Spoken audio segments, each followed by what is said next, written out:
Okay. Okay. Anyways, let's get started. Okay. So admin experience. So the above one is SCCM console, right? Or MEMCM console, right? What is MEMCM, right? That is Microsoft Endpoint Manager Configuration Manager. That is MEMCM, right? That is the new name of SCCM. Okay. So new brand name of SCCM, I would say, right? The actual name of the SCCM is still Configuration Manager, right? It was System Center Configuration Manager. That is why we used to call it as SCCM. But now it's changed to Microsoft Endpoint Manager Configuration Manager. So it's a bit long, I know that, and I don't know how to pronounce it properly. So yeah, I always get confused, and that is why I still use SCM. That is my kind of favorite word still now. Okay, I tried to change it to configuration manager, but it's still difficult for me. Uh, so I'm still sticking with SCM sometimes. So bear with me on that part, right? Okay, so this is the admin experience, right? First one is SCCM, and the below one is Intune or Microsoft Endpoint Manager Admin Center, right? So let's move to the next slide.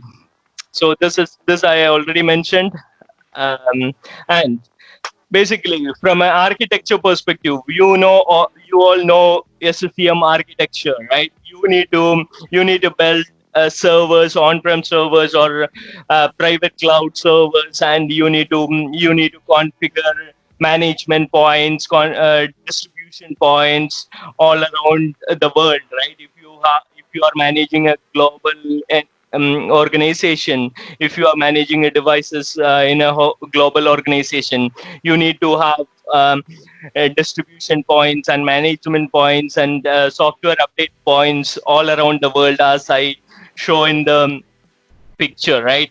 And to add that complexity, like now we have something like a cloud management gateway, which Rachel took the session yesterday, and we need to configure that, and then we have a co-management. We can connect SCCM with Intune to manage Windows 10 devices in a co-managed way, right?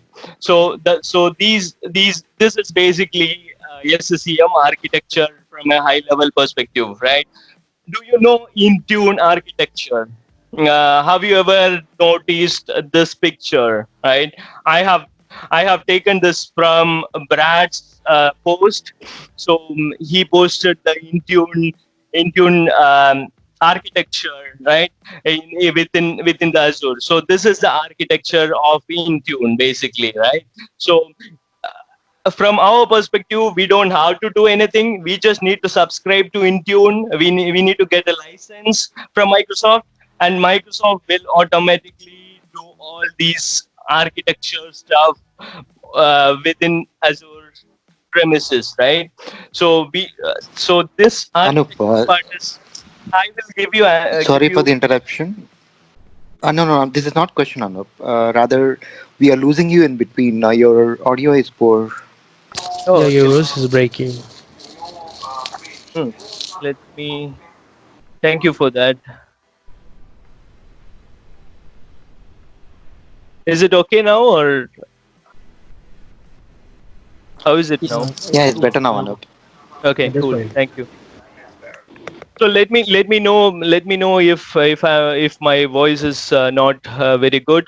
So probably I can speak up a bit, or probably I need to adjust my mic or something, or my internet connection is not good or something.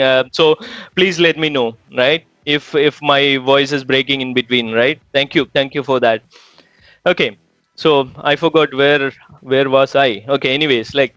Uh, so Intune architecture, right? So that is the Intune architecture. So probably I don't know much about this architecture. If you want to know more about Intune architecture, I would recommend to read the post from Brad, right? I can share the links with you. Okay, and there are like, I think, 5 posts or something, so all the details are there, right? How we build, how Microsoft built Intune architecture, and what are the technologies they use, okay, for the redundancy and all the other stuff, right? So that is really interesting, right? Okay, cool. So from an admin perspective, right? Intune admin perspective, we don't need to really worry about the architecture of Intune, right? At least from the server side, right? So I didn't mean we don't have any jobs. Like, if you are an architecture, we don't have any job in Intune. That's not the point I was making. From a server perspective, right? Server placement perspective, if you can see, SCCM server placement, we need to decide where to put the servers and where to put the DPs, MPs, and all, right? But in Intune, we don't need to decide that kind of a architecture, right? And we don't need to work with a network team to decide, like, what are the firewall ports we need to open between these management points and primary server or cache server, right? Okay, I'm looking into chat. Better, I'm getting disturbed there, so better I will close the chat. Okay, so anyways, like, let's move to the next slide. Oh, okay. So in SCCM, like, we need to have a SQL database. Do you know what is the database used in Intune? So as per Brad's post, it is NoSQL. I don't know, like, whether you are able to see the screen, and it's very clear or not, but it's mentioned over there that NoSQL is the database used for Intune. That is what I got the information from Brad's post, right? So um, that was one of the interesting scenario, or interesting information for me. So I thought, like, I will share this same with you all, right? So as you have seen, this is the this is the thing Microsoft developed, right? So Intune is based on Service Fabric cluster, okay, solution in Azure. So all the Intune servers, right, or services are hosted within these technology, right? That is called Service Fabrics cluster, right? I don't know much about this, how this works, and all the other details, but this is the technology Microsoft is using within Intune service, right? Let me go. Yeah.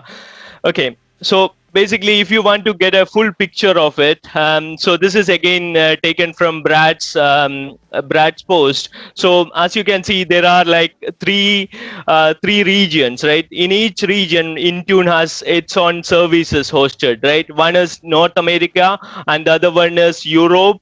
The third one is Asia Pacific, right? So there are three regions.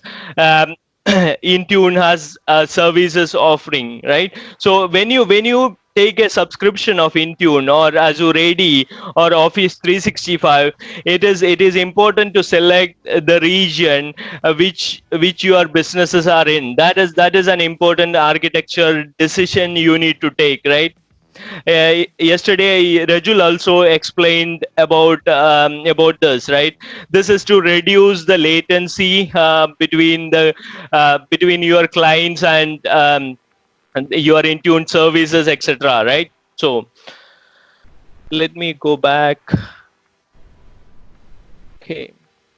Oh, I didn't explain the service fabric bit, right? So this is the service fabrics architecture, or Intune architecture. This is also taken from Brad's post, right? So this is where clients are getting connected, and you can see all the service fabric ring, and it is getting connected to front end. And I think there are two things over here, right? Front end machines, and front end machines are basically Azure A4 templates, right? They are A4 template servers. So these front end machines are hosted in Azure A4 template, if I understand correctly, right?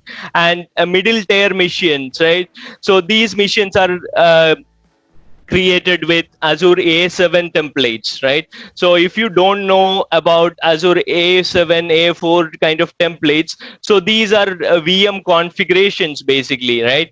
For example, like 100 gigabytes of RAM and 1 TB of like hard disk, and uh, 18 core processors, or those kind of stuff, right? So that is Azure's template, if I understand it correctly, right? Okay, so and as you can see over here in this diagram, there are stateless service process and stateful service processes, right? In Intune, right? Some of the services are stateless, right? Once you close the console, probably that will get closed, right? That data will get removed, right? That is what my understanding is, right?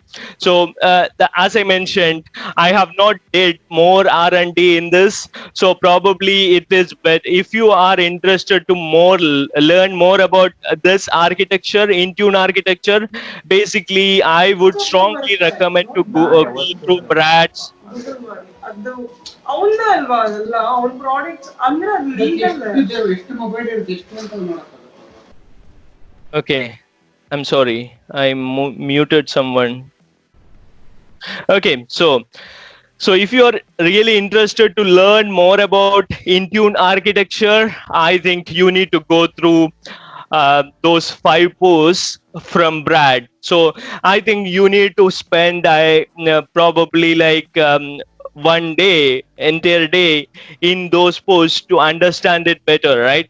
So I'm not going to trying to explain it over here, because I don't know, to be honest, right? I don't know exact like 100% about this architecture at all, right? I'm not comfortable explaining it, right? To be honest. So let's go back, if I can go back. Okay, so if you have any questions about architecture, you can come off mute and ask. This is the time to ask questions. Anup, this is Nirmal. So from Azure perspective, I'm not very much clear. So do we need to have only one tenant, or it is something like for different geographical location, we need to have multiple tenants for Intune? You need to have only one tenant. One tenant. So with one tenant, that can be leveraged for the multiple geographical location. Yeah, Microsoft will take care of that. So if you look at services in Azure, right? So there are like geo-independent services, right? Some services like Office 365 and other services, right? So Microsoft will take care of those services by default. So you don't have to worry about replicating it yourself, or you don't need to do that, if I understand it correctly. Yeah, thank you. Yeah, got it. Yeah, Anup, so I have one question. So if we use... Hello? Yeah, Dave, go ahead. Yeah, so if you use Intune, so we have to use any VM for that, or we can use the Azure services. So that will be good, or So I think I confused. I confused you all with the VM templates and all, right? Yeah. Okay. So that is Microsoft architecture in their data center. So we don't have to do anything with that architecture. So we don't have to define anything. So that is automatically ready for you to use. You don't see that architecture, right? Anywhere. So this is a virtual representation or pictorial representation of that architecture. So I thought of sharing that because it will give you an idea what is the background architecture of Intune in Azure Data Center, right? So we don't need to do anything from a Intune admin perspective. We just need to use Intune console or Intune console. So again, I'm going to SCCM world, right? Intune portal, and we need to configure our settings from Intune portal. So it means it's a SaaS model in cloud. Yeah, it's entirely a SaaS model. Okay. Okay. Thank you. That's clear. Now.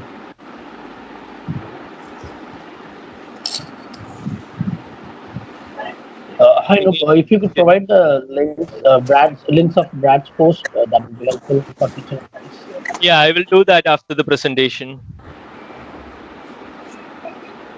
Hi, no. Thank you. Hey, hello. Yeah. Anup, this is Gopal here. So Anup, if any customer is running like the SCCM already in the infra, so if they want to migrate to Intune, so they need to purchase a license for that. Yeah, if you are a Office 365 customer, right? You might already have a subscription, right? So you need to purchase licenses and Intune licenses or EMS E3 or E5 licenses or Microsoft 365 licenses, right? That will make Intune to work. That is the licenses you require for that. But again, I am not a licensing expert, so I don't know like what is the exact requirement for your organization, and what is like. It's better to contact your TAM or somebody from Microsoft licensing team to get more details about that. So they will have some appropriate licensing materials which you can go through, and they will give you some offers and all, right? Okay, yeah, cool. Thank you. So Yeah, Anup, if you have a SCCM license, you don't need a Intune license for all the devices if you're going to manage only via co-management. So the existing SCCM license will be converted into Intune licenses just to manage the devices from Intune for Windows 10 only, and that is via co-management. That in that case, you need one license just to activate your Intune tenant, but otherwise you are pretty much sorted in that front. But if you want So to manage mobile, then you need additional licenses that could include into E5 or E3.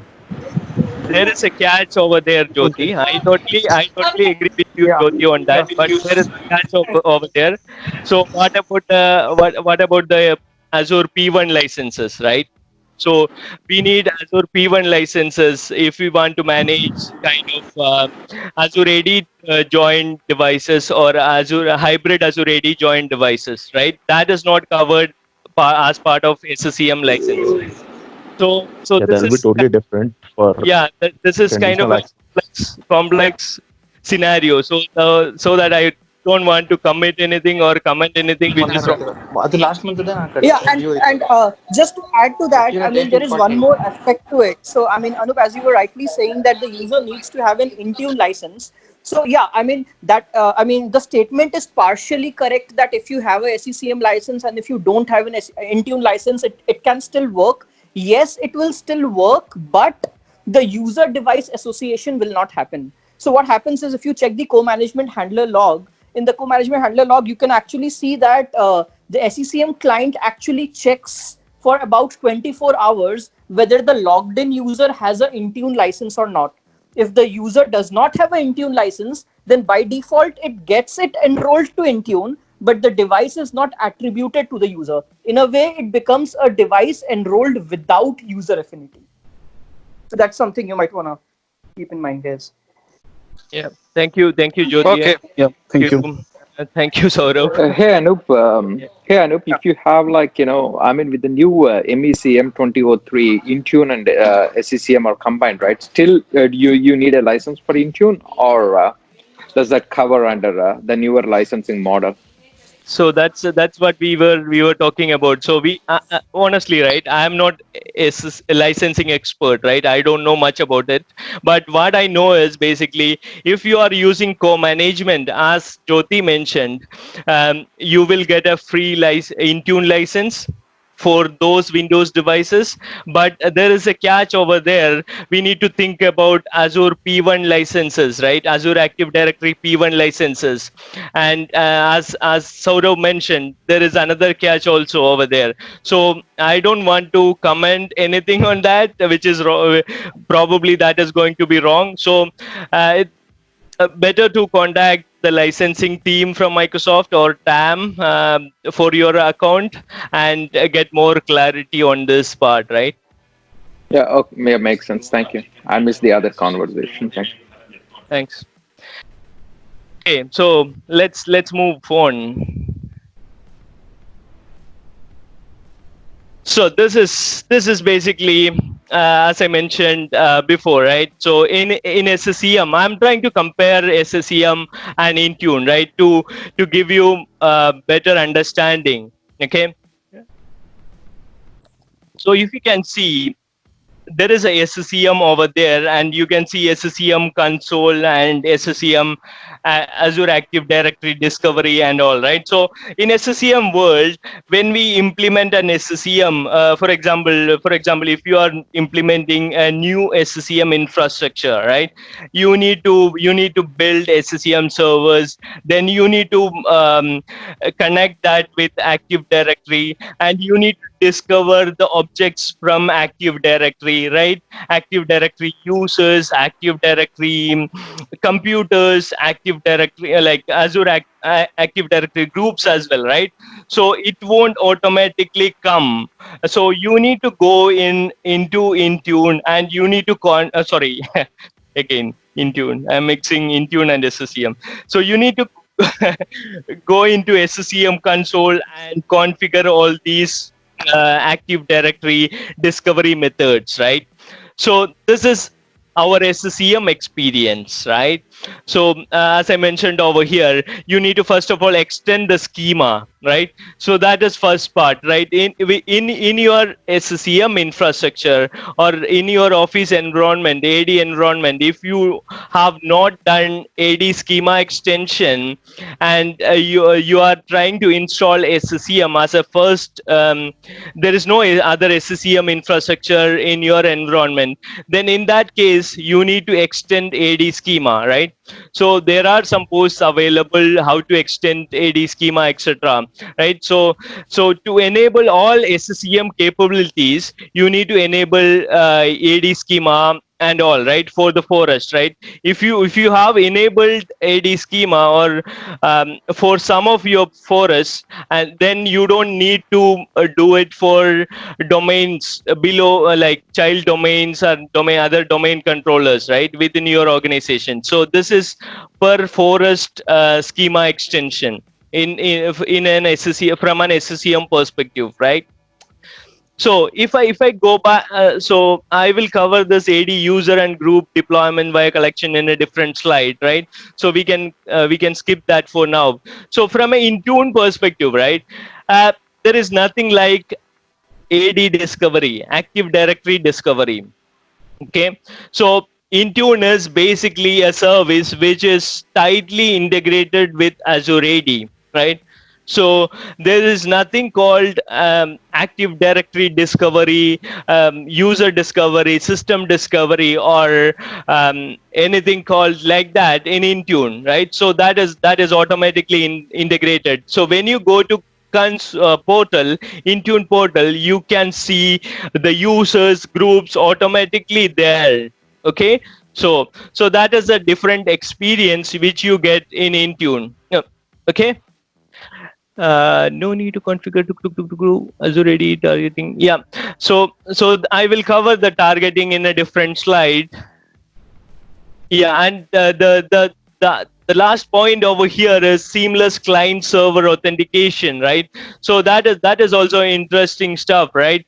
So we have a lot of complex scenarios in SCCM, like with different forest and untrusted forest scenario, how the client will communicate if the SCCM server is in a different forest and the client is in an untrusted forest or something, right? So that kind of scenario is not there at the moment in Intune, right? Because it's all done through Azure AD, and that is part of your tenant, right? But if you have different Azure AD subscriptions for your different departments within your organization, then that is going to make things worst, I would say, okay, at the moment. But I think Microsoft is working on those kind of scenarios as well.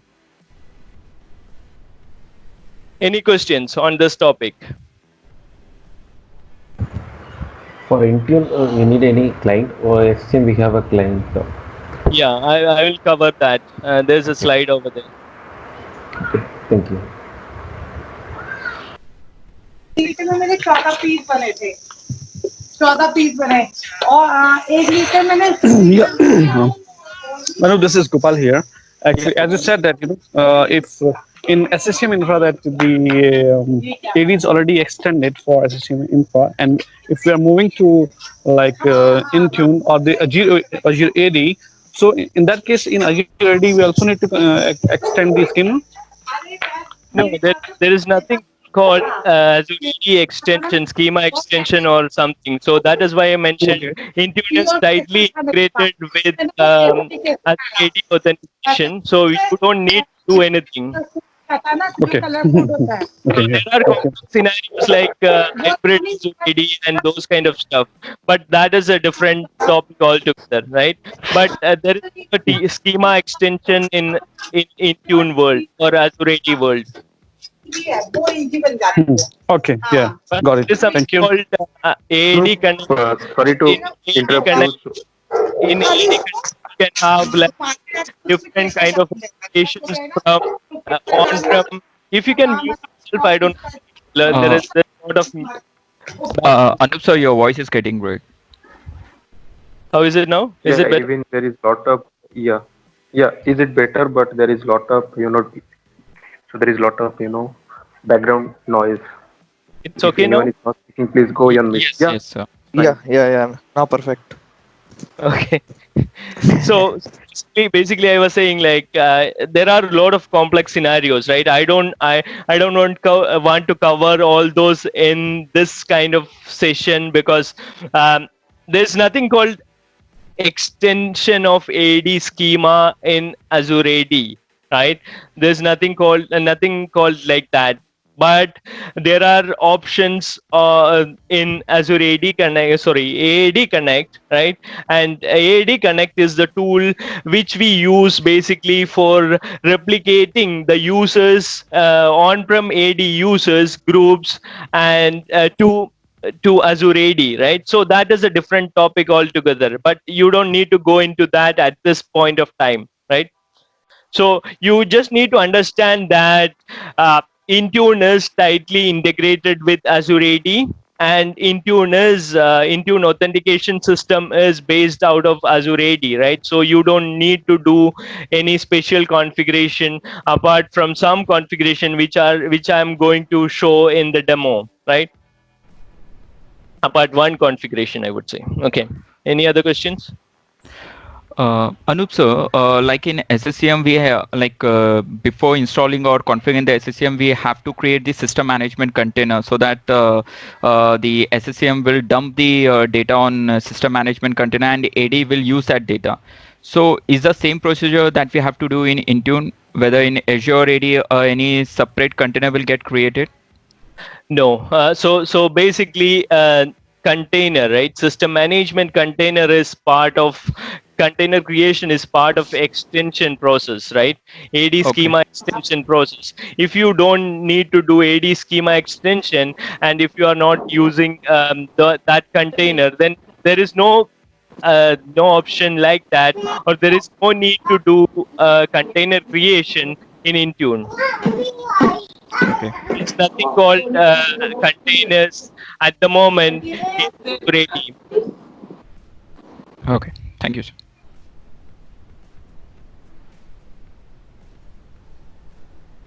Okay, no other questions. So let's move forward. Client, right? So in this slide, we are going to talk about client, right? So there was a question before, is there any client for Intune? Okay, that's a tricky question, right? Because the answer is yes and no. Okay, so we will look into it in details during the demo as well, right? So in this slide, what we are going to see is basically I'm trying to explain, like, yes, from a SCCM perspective, right? We support only like Windows and Mac devices at the moment, right? We don't support Android, iOS, iPad OS, okay, or Linux, right? So Linux Unix support is already out of support, I think, right? We don't support the latest versions of SCCM. The SCCM doesn't support Linux and Unix OS. So the only supported OS from a client perspective is Windows and Mac OS. Okay, and you need to install clients from SCCM, right? SCCM console, basically, right? So you need to configure the client installation options like client push or some other method, right? As part of task sequence, you can install client, or you can deploy a package if you already have older versions of SCCM client, or you can use group policy to install SCCM client. So that is the SCCM client installation method. So first we talked about the discovery, right? So that is one of the steps which we need to go through when you are setting up a new SCCM infra, and then you need to install clients. Then basically you need to configure the boundaries as well, right? So there is nothing called boundaries in Intune, right? I don't know, like probably I will cover that topic in the coming slide, right, about the boundaries and all. Okay. Oh, it's there already. Okay. So client management within a network boundary, right? So we don't SCCM clients should be in a boundary, right? So there are something called boundaries and boundary groups, right? So boundaries should be part of boundary groups, then only your client will get the content and site assignments, policies, etc., right? So that is typical settings for SCCM. As SCCM admin, we will be admins. We will be thinking, oh, what is the point of similar point in Intune, right? So that is what we are going to cover in the below points, right? So I will come to that in a minute. So client is independent of Windows operating system. So SCCM client is independent of Windows operating system, right? So it's a different client, and you have a exe or you have a MSI, okay, to install SCCM client. If you want to manually do that, that is not part of Windows operating system, right? Okay. So if you come to Intune, right? So basically Intune can support Android, iOS, iPad OS, Mac, and Windows 10 and Windows 8 as well, I feel. Okay. So I don't know how many of you are still using Windows 8. Okay. Anyways, so there are large support scenario over here, right? You can have Android devices, iOS devices, iPad OS devices, Mac OS devices managed through Intune. Okay, and Intune uses Windows 10 MDM component, right? So if you ask me, is there any special Intune client for managing the devices? For example, if I'm planning to use Intune for my Windows 10 devices, do I need to install Intune client, or do I need to configure something like client push, okay, for the initial installation? So the answer is no. Okay, there is no need to install Intune client using some client push method or group policy or something like that, right? But the client Intune is using is called MDM component. So there is a catch in that. I will come to that. Okay, so MDM, it's part of Windows 10 operating system, right? And it is called MDM component. Okay, sorry. Yeah, MDM component, right? And Intune is using that MDM to manage your Windows 10 devices, right? So here I'm talking about only Windows 10 devices, right? So if you ask me like about iOS, Android, and all the other devices, right? How do you manage those devices from Intune? So basically, for that, you need to have something called Intune. What is that? I forgot. There's a client which you can install, client app which. The company portal, sir. Yeah, Company portal. yeah. Thank you, Saurabh. So you can install that from your app store, right? From wherever you, like if it's an Android device, you can go to Google Store and download that, or it depends on the scenario, right? So there are different scenarios, enrollment scenarios, right? So you have corporate owned devices, you have BYO, bring your own devices. Depending on that scenario, you will install the clients based on that scenario. Some scenario it will get automatically installed, or it will get automatically pushed. Kind of one example is DEP, right? So those things you need to take care. So in this session, I'm going to cover only Windows, right? Specifically Windows scenarios. So for Windows 10, as I mentioned, the main client component is inbuilt in Windows 10 operating system, and that is MDM component, right? So unlike SCCM, you don't need to install any particular client to initially manage the devices. Okay, so that's one important point you need to understand. And there is a third point I mentioned over here, that is something called Intune management extension. Okay, so if you want to have some additional capabilities for managing Intune, okay, for example, if you want to deploy PowerShell script, okay, to Intune managed devices, this MDM component doesn't have the capability to do that at the moment. Okay, so what Microsoft did is basically they built a new client, lightweight client. Okay, that is called Intune Management Extension. Okay, so that lightweight client will help us to deploy PowerShell scripts if you want. Okay, so that is why I mentioned before. If you ask me like whether there is any client for Intune, the answer is yes and no. Because this is lightweight client for deploying PowerShell. It's not only PowerShell, right? There are other scenarios as well, right? If you want to deploy a complex application, like for example, I don't know how many of you have heard about Intune Win format, right? So basically, from my perspective, that is kind of a Intune application model, right? Similar, if I compare it with the SCCM application model, there is an application model in Intune, and that is capable to cater many scenarios of SCCM application model. Not 100%, but like the supersedence and those kind of features are not available in Intune application model using Intune management extension.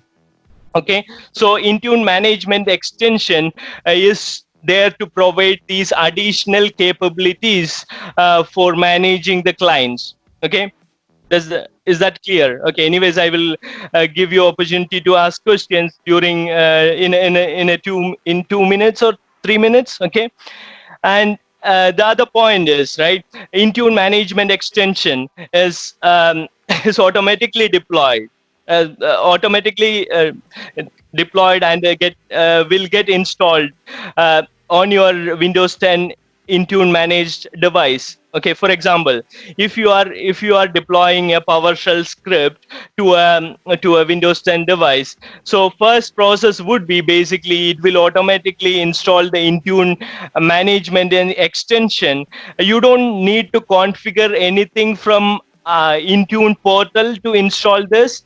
Okay, so Intune is intelligent enough to understand if admin is deploying PowerShell script, it cannot deploy it through MDM component. So it as a prerequisite, it will automatically deploy Intune management extension to your Windows 10 device, and then it will deploy the PowerShell script, right, as per your deployment, right? You can deploy. Same thing is applicable for application management scenarios also, right? Application model scenarios also, as I mentioned before.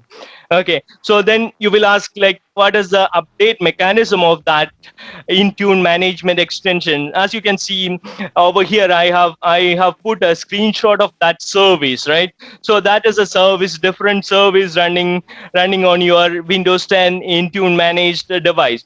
So what is the update mechanism of this this component or this lightweight client? Okay, so basically this is also automatically managed from a Microsoft side, or from a Intune side. We don't need to do anything. I am not aware of any scenarios where we need to kind of manage, or we need to kind of schedule an update for this. This is kind of automatically managed, right? Okay, so what is the last point? Okay, so I already mentioned company portal in the slide, and I was struggling to okay, so yeah, any questions on this topic? So Anup, what about servers through Intune? So there is no support for that? Yeah, that's really a good question. Was that Karthik? Yes. Okay. There's at the moment there's no support for servers. You cannot manage servers with Intune. So from Microsoft perspective, right? So there are some other methods you can use to manage servers, if I understand correctly. So I don't know exactly what are those methods. So probably it's a different discussion altogether. But at the moment, servers are not managed through Intune. Okay. Thank you. So, Anup, what is the procedure in Intune to for the patching? Let's say, in case of an SCCM, we do patching. There is a sync manager comes in a picture, and we get a synchronization of the patches, and we get the report how many patches are available or required in SCCM. But what about the case of Intune? How do we manage exact number of patches what are required in case of an Intune? Is this the same component you were mentioning over here, or it's altogether something different thing? It's so I don't know whether I'm going to cover that in the future slides or not, but I don't remember exactly. But anyways, like, give you a straight answer, right? So basically, if you go back and discuss about SCCM patching versus Intune patching, right? You all know SCCM patching is not done by SCCM client, right? Is that correct understanding? Right? Yeah, I got it. So same thing, right? So Windows Update is Windows Update Agent is the component which is doing patching for SCCM clients, right? SCCM clients are just coordinating, right? So they will deliver the policies, and they will help to get the distribution point content, etc., right? But say No, my question is not regarding how we deploy or how we do something. My question is just regarding the synchronization. We get the data before. Coming to that. So to give you all a context, that is why I went back to that discussion, right? Windows Update Agent, SCCM client is kind of providing the policies, and then handing it over to Windows Update Agent, and Windows Update Agent is basically installing patches on your Windows 10 machines, right? Okay, so in Intune perspective, right? From an Intune perspective, we are just configuring the policies for patching. For when I say configuring the policies, so there's a certain difference over here, right? In SCCM world, we use WSUS, right? WSUS to get the patches from Windows update services in the cloud, right? And we will integrate WSUS with SCCM, and that is why we can see all the patches in SCCM console. Okay, but in Intune case, we are not using WSUS. Okay, so we use something called Windows Update for Business, right? So Windows Update for Business is basically a cloud service, okay, and that will provide the content, patches, etc. Right? From Intune, what we are doing is basically we are configuring the policies similar to group policies, right? So we will say like, okay, this is the details you need to go through. This is the end user experience you should have. Those kind of policies are getting configured in Intune portal. Does that answer your question? Or Okay, it's confusing? this arises my one more question. Let's say we are just configuring the policies. Now we need to do it one time only. Then Yeah, that's we correct. did we yeah we do not need to deploy for every patch. Then how we will be restricting the patches? Let's say some patch is Yeah, getting I break got on you. my environment. Then how we will be restricting those patches? So I know. I always get this question, right? So, for example, you are. Let's go back a bit, right? One point. So you're again going back to SCCM console and selecting like one or two patches from like 10 patches and deploying that. Okay, so that kind of option is not there in Intune at the moment, right? So you cannot select a particular patch and deploy it. So there is no option like that at the moment. Probably Microsoft will come up with that kind of an option in future. I don't know. Okay, but I don't know whether there is any user voice request for the same. If there is no user voice request, I would recommend you to put that in a user voice item, right? Sure, I'll do that. Thank you. So if I may just add to this, yeah, it's a very valid point. I mean, yeah, I mean, this is one of the most common questions that we get. That I mean, if I mean the way we are deploying patches from SCCM, it's giving us such a granular control that we can decide which patch would go and when. If we compare that with Intune, as rightly sir said, that what we can do in Intune is we have a ability of making a policy which is referred to as a Windows update ring, and in that policy you can only customize what the device's behavior is going to be when it gets the patches. So when it gets the patches from the cloud, so you can make a policy, a Windows update ring policy, in that you can customize as in what is going to be your maintenance window, whether the device is going to reboot after the patches are installed or not, and whatnot. But you cannot select which patches will be deployed and which will not be deployed, because as sir rightly said, the patches are not cached in the Intune console to begin with. But then that brings a very valid point, that let's just say that there is a patch that you are already aware is going to break your infrastructure and you don't want to deploy it to the devices. So if you already know that, then what is the precaution that you can probably take? We get that questions a lot from the customers, and the answer to that is you can probably use a workaround of using a PowerShell script.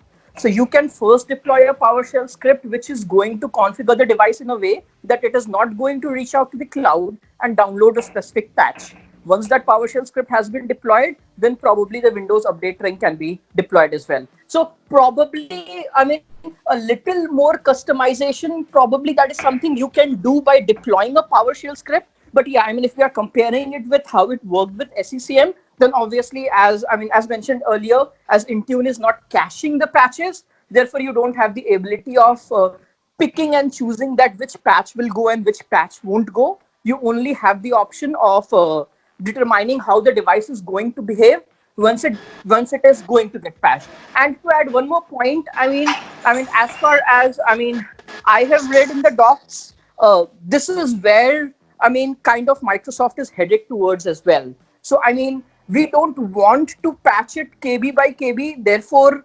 even if you were, I think there are a couple of user voice regarding this, but I'm quite sure that those were closed. So what I'm trying to say is, I mean, this would probably be the way forward as far as patching via Intune is concerned, that we don't want to give the ability of patching it KB wise and deploying a KB rather than getting it patched over the cloud. Does that make sense?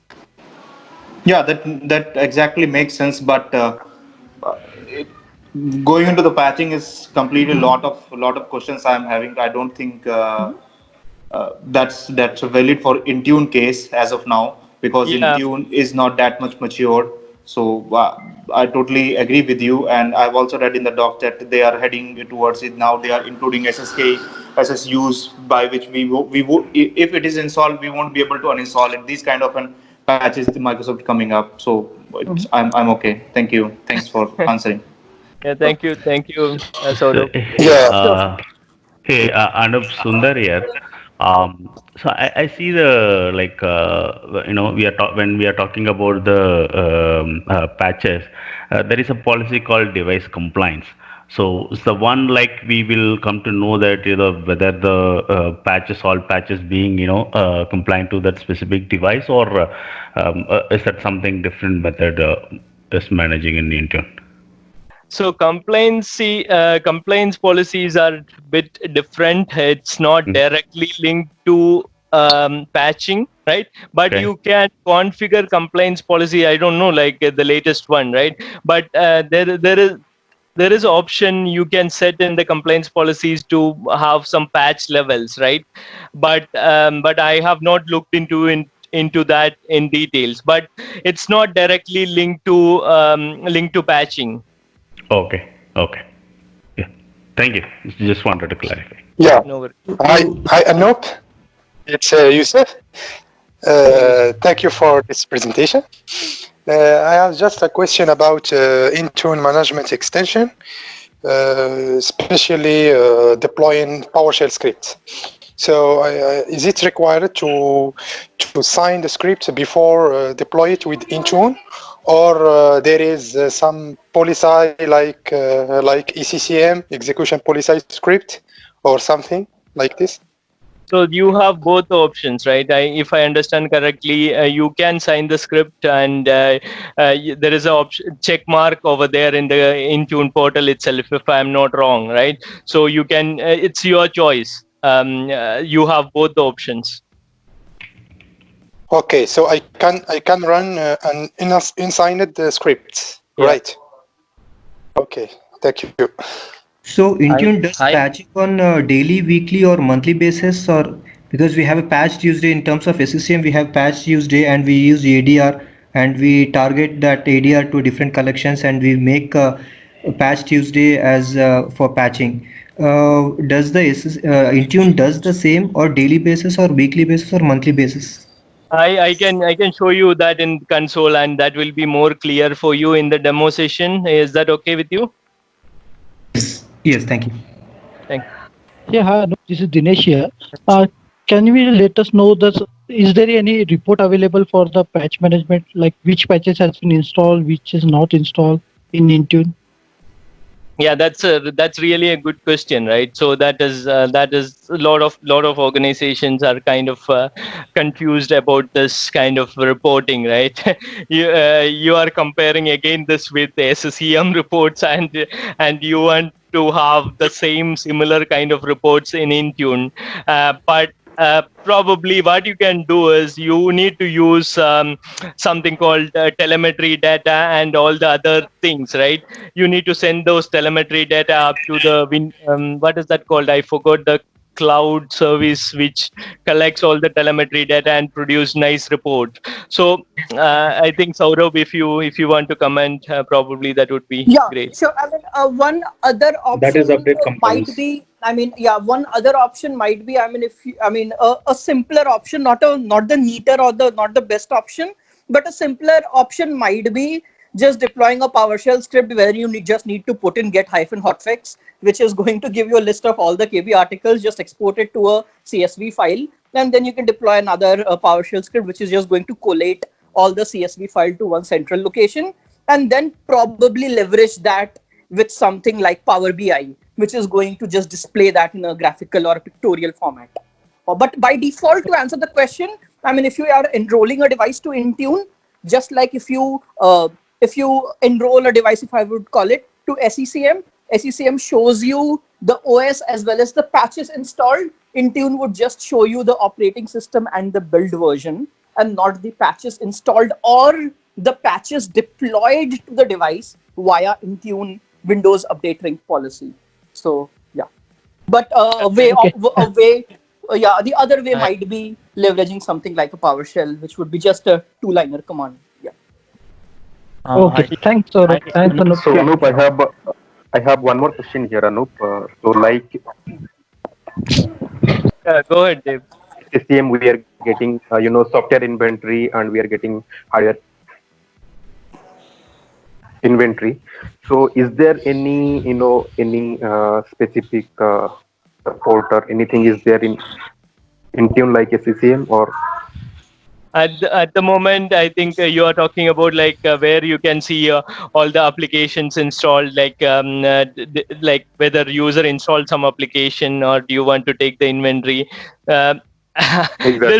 There is no out of box reports available. I think Saurabh is already explained. Yeah. Just one thing in this, I mean, so for Intune, let's just, if we are talking about a Windows 10 or maybe an Android or an iOS device, so we can get a list of all the applications that the user has installed on the device via Intune. So that is possible. So once the device is enrolled, we just have to click on the device and it has two sections. One is hardware and one is software. If you click on hardware, Intune collects a lot of hardware inventory from the device. So you will be able to see what is the name of the device, what is the OS version, the build version, the C drive, D drive, space available, free space available, all that information as far as hardware is concerned. As far as software is concerned, it contains some information, it doesn't contain some. So now then we need to understand what it contains and what it does not contain. So for all the software that are deployed via Intune, that list you can get. For the software that are not deployed via Intune, a partial of those you can get as well. So I believe there is a good post by Joy on that. So actually what happens is Intune queries a specific WMI class in the operating system. And in that WMI class, whatever list of applications it gets, that involves the applications deployed via Intune, as well as some of the applications which are, let's just say, not deployed via Intune as well. So you will be getting a list of all those applications. So to answer your question, as far as the hardware inventory is concerned, a very verbose hardware inventory is collected by Intune anyways. As far as software inventory is concerned, any application deployed via Intune and installed on the device will be collected. In additional, you will be getting a list of other applications as well. I don't exactly remember which WMI class it queries, but yeah, there is a good documentation around that. On addition to that, if it is a Windows device and you still are not getting the software that you wished you wanted to get in the report, then well, always the fallback mechanism is making use of the PowerShell script. Yeah. So okay. Just to come back. Just thank you, Saurabh, for that. Just to come back to that on that point, right? Basically, if you are looking for a report, or if you are looking for something like from a SCCM admin's perspective, right? If you can right click on a device and go to Resource Explorer and see all the applications, all the like hardware inventory part. So that kind of experience is still not there in Intune, but as Saurav mentioned, this is the cloud world, right? And we Microsoft is kind of working working to get more better user experience day by day. So we will be there probably in near future, right? Like most of the reports will be available in Intune portal itself. You don't have to use anything like PowerShell or anything else to get these details, right? So we are reaching there. We are not yet there, to be honest. So Anup, I think it's better to use SCCM as well as Intune in present time. That's what Microsoft is saying, right? So that's basically a co-management scenario, right? You are talking about. So it depends on your organization also, right? Their strategy also. If they want to go cloud and they want to start everything scratch from the cloud, they can do that also. Microsoft is fully supporting that scenario, right? In my experience, my organization is starting everything scratch from the cloud, right? So we are not going ahead with co-management, or we are not planning to manage devices with co-management scenario. So we are using a greenfield kind of approach, right? So we will be moving from SCCM to Intune, bits and pieces, right? So that is your organization scenario. So just to give you a context, right? So there are two entry points into co-management. Okay, so one entry point is basically from SCCM to Intune. So if you are an SCCM shop, okay, if you are an SCCM shop and you want to move some workloads to cloud, then that is the first scenario where you can integrate SCCM with Intune and do a co-management, right? The second entry point is basically if you are cloud kind of a organization, right? You don't have any SCCM, okay? Then you can directly go to Intune, right? And if there is any requirement, you can attach your Intune and build SCCM. I don't recommend that, but that's a second entry point in the co-manage from a co-management perspective.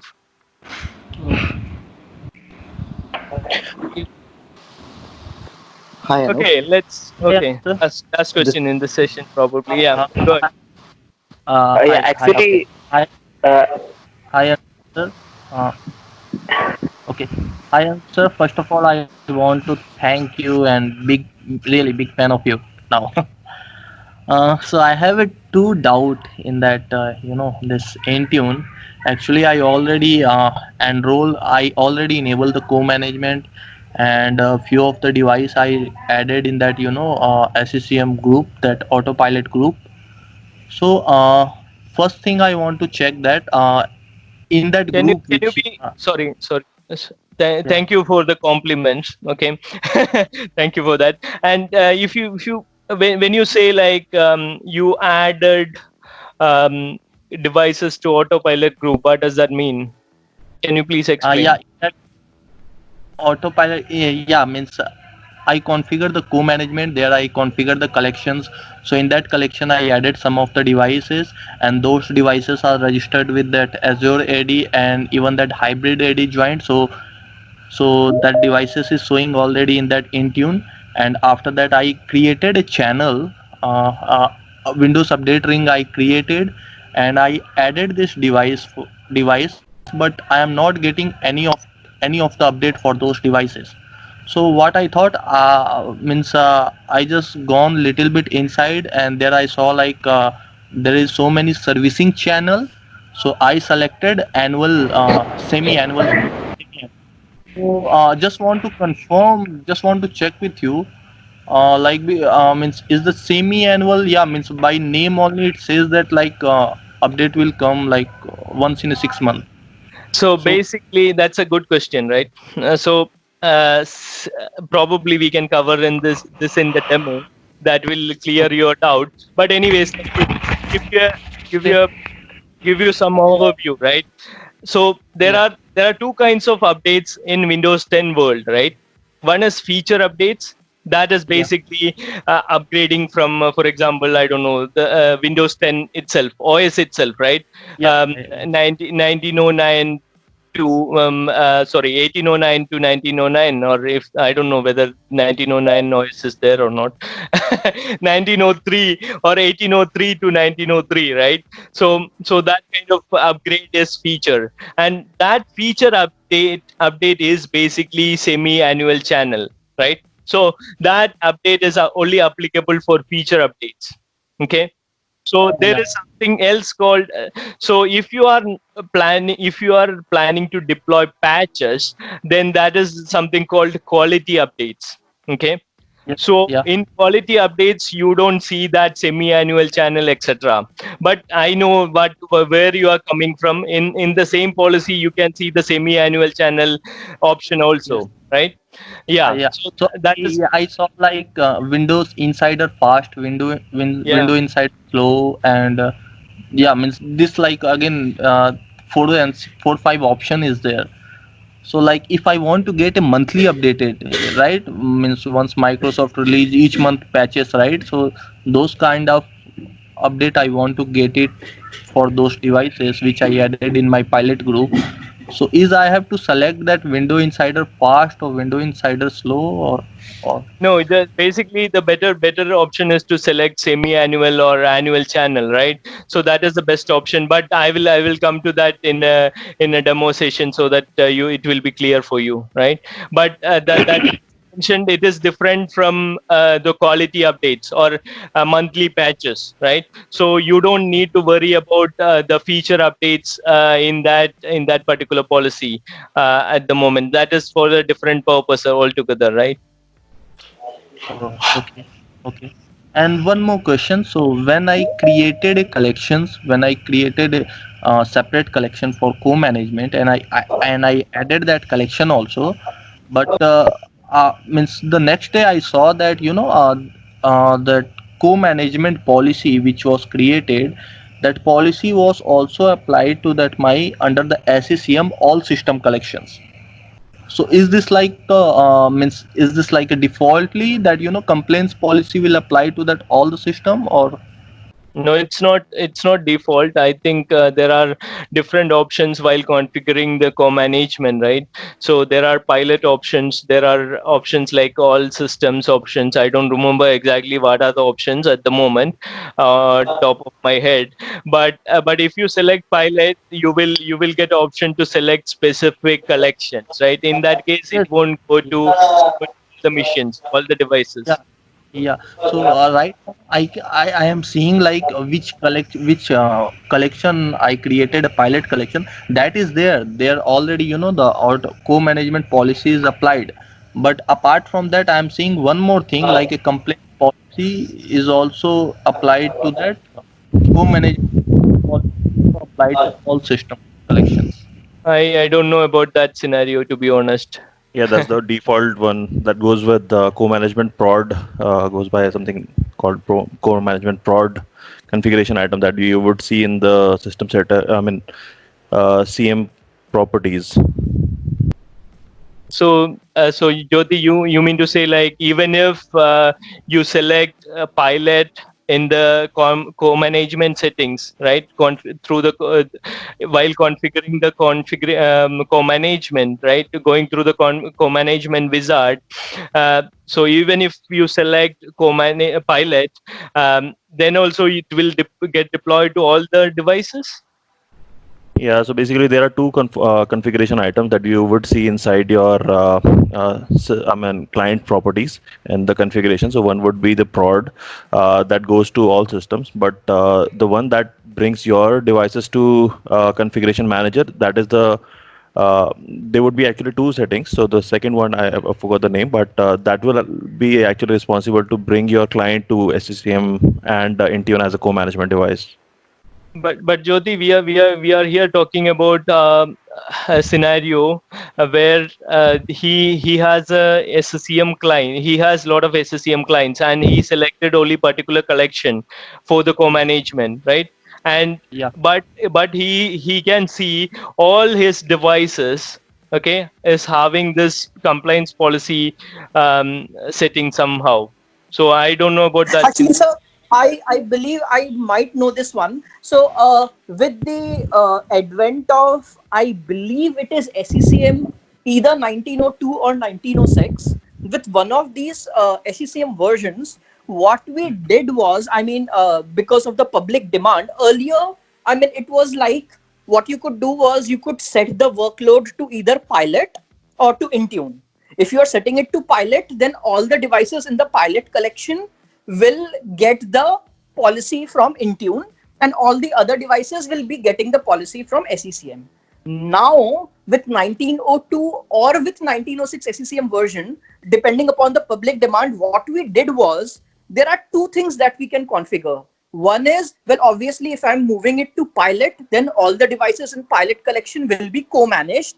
But then, let's just say that we have got 5 workloads.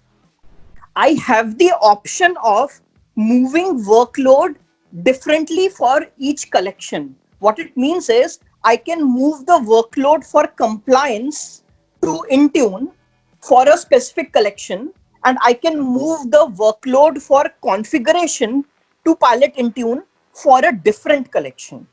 Does that make sense? Yeah, Saurav. That Yeah, means so we have an option of choosing the collection for which the workload is going to be moved for. Earlier, we did not have this, but from 1902 or from 1906, for each workload that you move, at the right hand side, you have an option of browsing to a collection. So that workload is applicable for that collection only.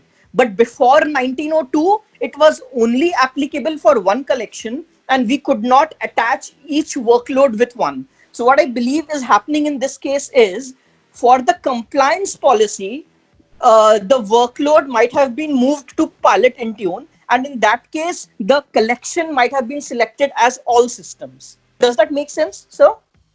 Yeah, Saurav. Means that is there in that 1906, and right now my SCCM version is a 1902.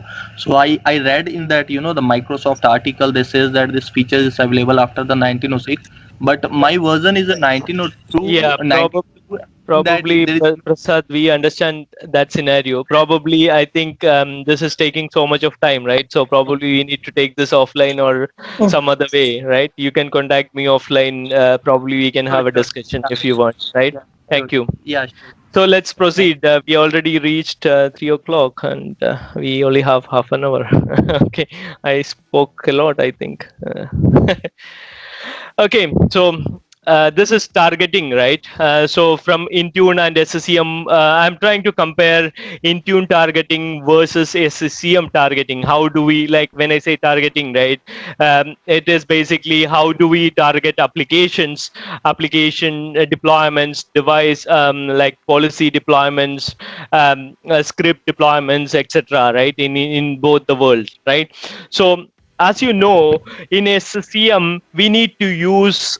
Okay, there is some exception. I know you can deploy some application directly to the device. Okay, now with the latest version, and you can deploy device like scripts directly to the devices, right? So you don't need to use collections in some scenarios, but for 99% of the deployment scenarios, you need to use collections, right? So you need to use collections, you need to create collections, or you can use the existing collections, and you can deploy the policies and applications to those collections in SCCM world. But in Intune world, right, there is nothing called collections at the moment, right? just to confuse you, if you want to get confused, there was a collection kind of scenario in Intune world when Microsoft started Intune, right? Early years. So there were something called collections in Intune also. It was in Silverlight portal, right? I don't know how many of you are have you seen those Silverlight portal or not. Anyways, so at the moment, if I come back to the latest scenario or current scenario, there is nothing called collections, right? In Intune, we are deploying, or we can deploy all the applications and policies directly to Azure AD groups. Okay, so there is no need to create collections for deployments. And in SCCM world, what we do is basically we attach we query Active Directory devices, or we add Active Directory groups inside the collection, and then we use those Active Directory groups to target um, applications and other deployments, right? So in Intune world, we are eliminating that collection scenario, okay, if I can say like that. So we are directly deploying applications and policies to Azure AD groups. Okay, does that make sense? So other 2 points which I wanted to highlight over here is basically, you are very familiar with update collection updates, right? Collection update and collection refresh, dynamic collections, and in dynamic collections you can have WQL queries, right? So in Intune also, there in Azure Active Directory, there are dynamic queries. So we will see that in a bit, right, in the demo.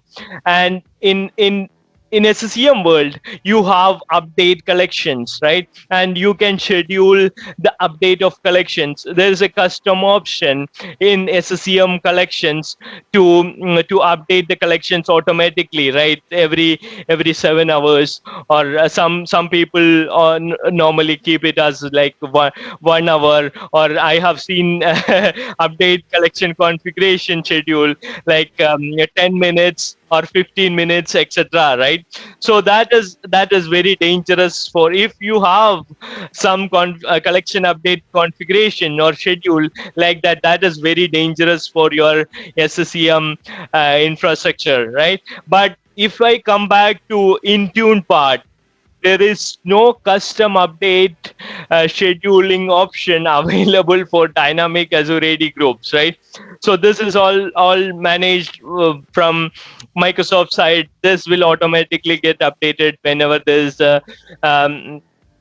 there is a schedule in the back end. So we don't have, from an admin perspective, we don't have any option to have this custom update schedule in Intune. Okay. And any other point I missed over here? No, I think we are fine in this slide. Let me skip this question. Okay, probably I can take 2 questions in this because I want to finish in time. So any questions related to there any limitations in Intune like SCCM users and computers? So you mean to say you can limit a collection in with another collection in SCCM? Are you asking No, about that? I'm just I want to ask, is there any limitations, how many computers and users connected in one Intune server? Oh, you're asking about the capacity of Intune, right? Yes, right. Like if you have like 100K client or devices, if you want to manage 100K devices, or 500K devices, if you have, whether Intune is capable to manage those kind of scale, right? Are you asking that question, that kind of a question, or what? Yes, Okay. exactly So right. Yes. so that's that's really an interesting question, right? And Intune doesn't have a problem with the scaling at all, right? So whenever you ask this kind of question to Microsoft, they will say, if you have a valid business requirement and you want to have a support for 500K clients, Intune is going to support that. There's no issue from a capacity perspective. So you need to work with Microsoft contacts within your organization, probably TAM, and you need to discuss this with Microsoft support team. And from that perspective, it is fully supported. Okay. My second question is there any database connectivity required in Intune, like SCCM, like SQL Server reporting service required in It's this? all managed. It's all managed by Microsoft. You don't need to worry about the database connectivity. I don't know whether you have seen the initial slides. In that, I have mentioned about database and the server infrastructure which Microsoft built for Intune, right? So that is already managed by Microsoft. So you don't need to worry about SQL connectivity and opening firewall ports between your console and database, etc. in Intune world. Okay. Okay, thank you. Uh, since since we don't have collections here, and how we are going to exclude that option is going to work here in Intune. That's really a good question. So there is a include exclude options available in terms of deployment. Okay, in when you do Intune deployment, you can include and exclude some Azure Active Directory groups. Okay, and a group like whether it's user group or device group. So probably it's better to show it in a demo, so you will understand it in better way. Okay. Okay, so let's move. Yeah, probably somebody. Yeah. Anup? Go ahead. Yeah, Anup, I wanted to know, see, BYOD goes on the user base registration, where user registers the device, and the hybrid autopilot or anything we do the device registration directly, right? So any conflict you found because of this and any challenges you found due to this? BYO in so for are you talking about as a SCCM admin, right? I always think from a Windows perspective. So whenever I talk to somebody like Saurabh or Joy, they always come from a different perspective. From their perspective, Intune is like Android devices, managing Android devices, iOS devices, Mac devices, and in Windows devices, right? So in this question, right, which scenario you are talking about, Windows or other scenario? Windows. Okay, so that is again a security related question or your organization related question. It's a conditional policies. What I found in my environment where I have a BYOD and I try to make it into a hybrid co-managed device, and the policies were getting conflicted because of user policies were conflicted with the device-based policies, conditional policies. So Yeah. I just wanted to know from your end. Sorry, I didn't catch your last part of your I'm looking for a best approach when the user is a part of BYOD also, and he has a hybrid and or a cloud-only machine. Let's go back point over there, right? Let's understand what you mean by BYOD, right? So let me explain what is my understanding of BYO, right? So BYO in Windows perspective is basically Azure AD registered devices, right? It's your personal Windows 10 device, and you are logging into that device with a local account or with your outlook.com account or your Hotmail account or your live account, right? So that is the scenario, BYO scenario for me, okay, from my perspective. And in that BYO scenario, once you logged into device with your personal ID, then you are registering to Azure Active Directory. Registering, I said registering. It's not Azure Active Directory join. That is a different scenario, right? So Azure Active Directory registration and Intune enrollment, right? Manual Intune enrollment or whatever way it may be, right? So that is a BYO scenario for me. But from your explanation, I feel like you are talking about some different scenario, or am I wrong? You're right. I'm talking about Windows device, a personal computer joined to the Azure or Intune as a part of BI. User registers himself his device, his personal device in Azure. Yeah. So in Or that Intune.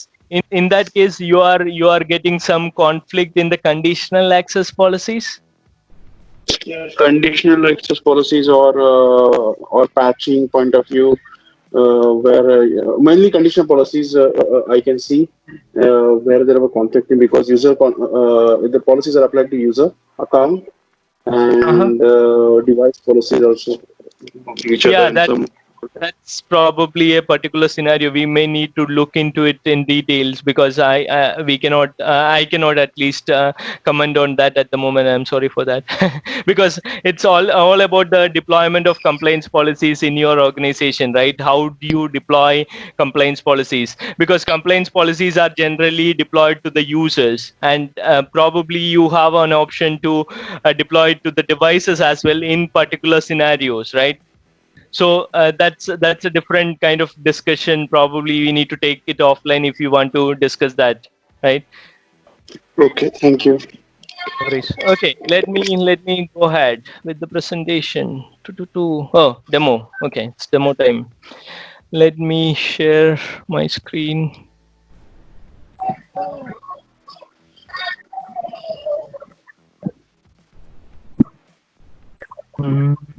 Where is my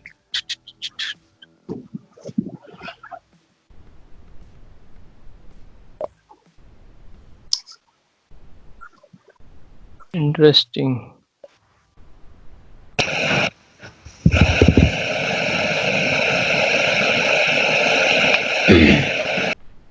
If you are not speaking, can you please mute yourself? Okay, thank you. Okay, so first thing, I don't know how many of you joined us like when we started the conversation, right?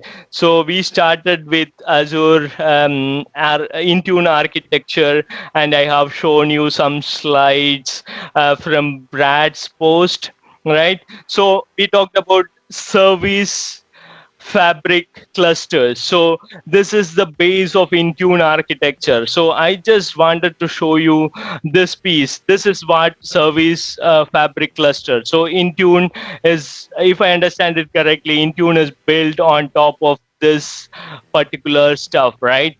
So I don't know much about that at the moment. So if you want to create one, you can create one. I know, like I have seen in that post Brad mentioned that Intune was or still is some of the sample scenario, right?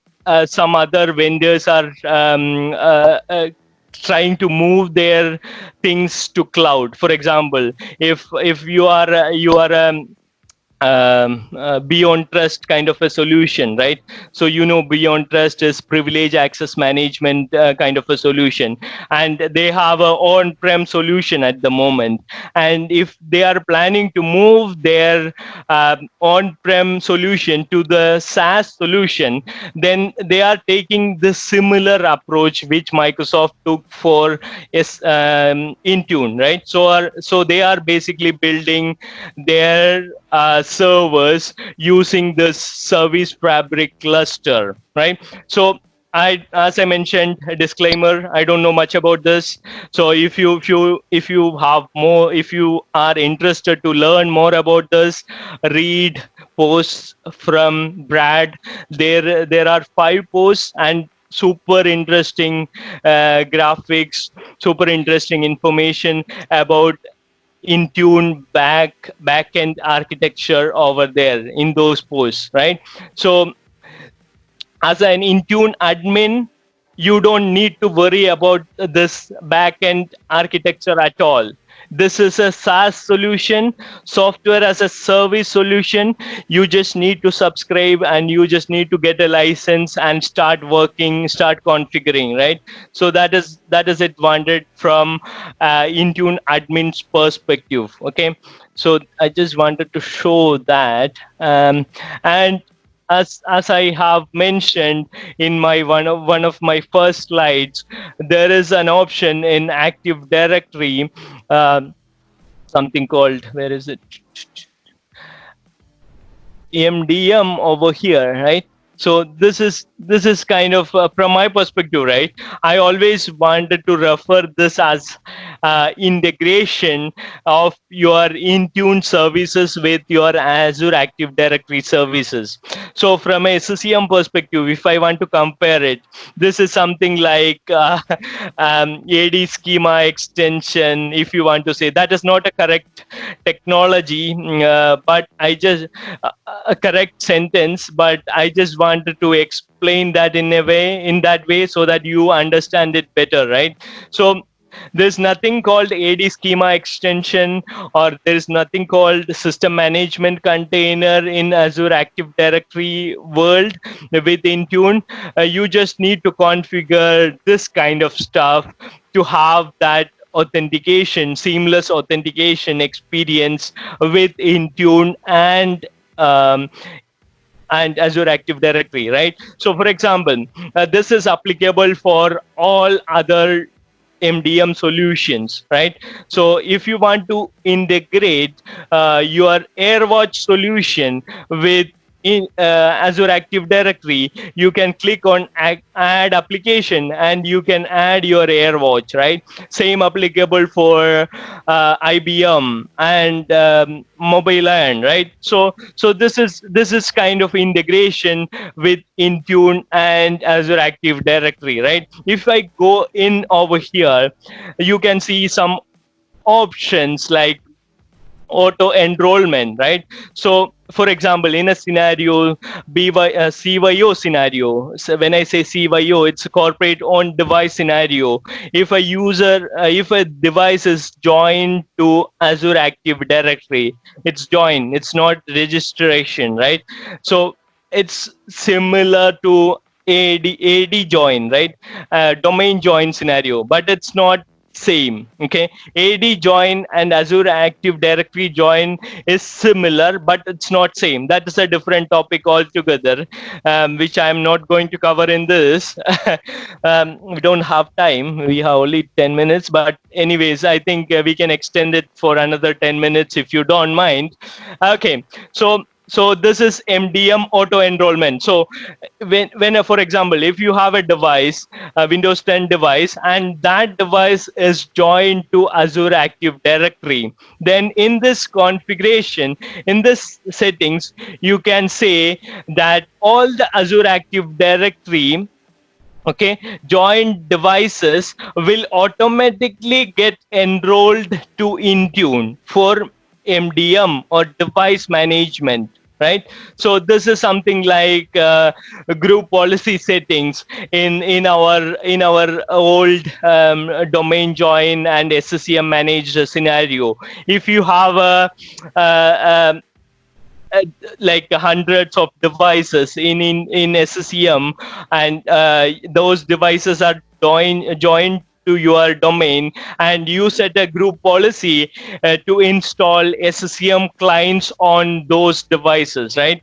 So that this is kind of a similar scenario, but it's not same. Okay, so to get easy understanding, I'm trying to explain in that way. Okay, so in Intune world, or in cloud management world, cloud device management world, we call it as MDM auto enrollment, right? So as I mentioned, whenever you join a Windows 10 device to Azure AD, this configuration will automatically take care of MDM or Intune enrollment of those devices. Okay, I hope that was clear. So this is the only setting which you need to take care in Intune integration with Azure AD, if I understand it correctly. Okay, so let's go back to Intune console. Okay, so this is Intune console again, Intune portal. Okay, so basically, if I want to be 100% correct, then it is Microsoft Endpoint Manager Admin Center. So this is what we call it as Intune portal, right? So this is the new product name. Okay, and this is what Intune is. So if you check the URL, the URL over here is it's endpoint.microsoft.com, right? So that is the URL, the newest URL for Intune. It was like you can access it from portal.azure.com as well as from, I think, devicemanagement.microsoft.com. So that should this is the newest portal, right?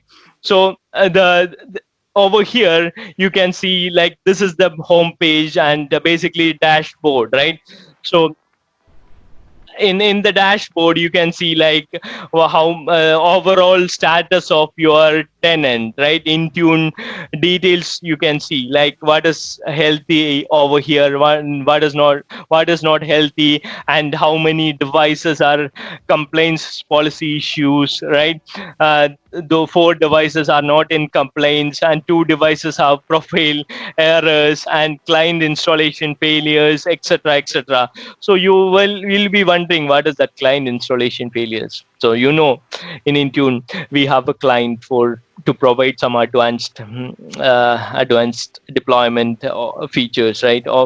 So if I can go back to dashboard, right? In dashboard you can get a overall view. So you can see like Windows devices, how many Windows devices I'm managing here, right?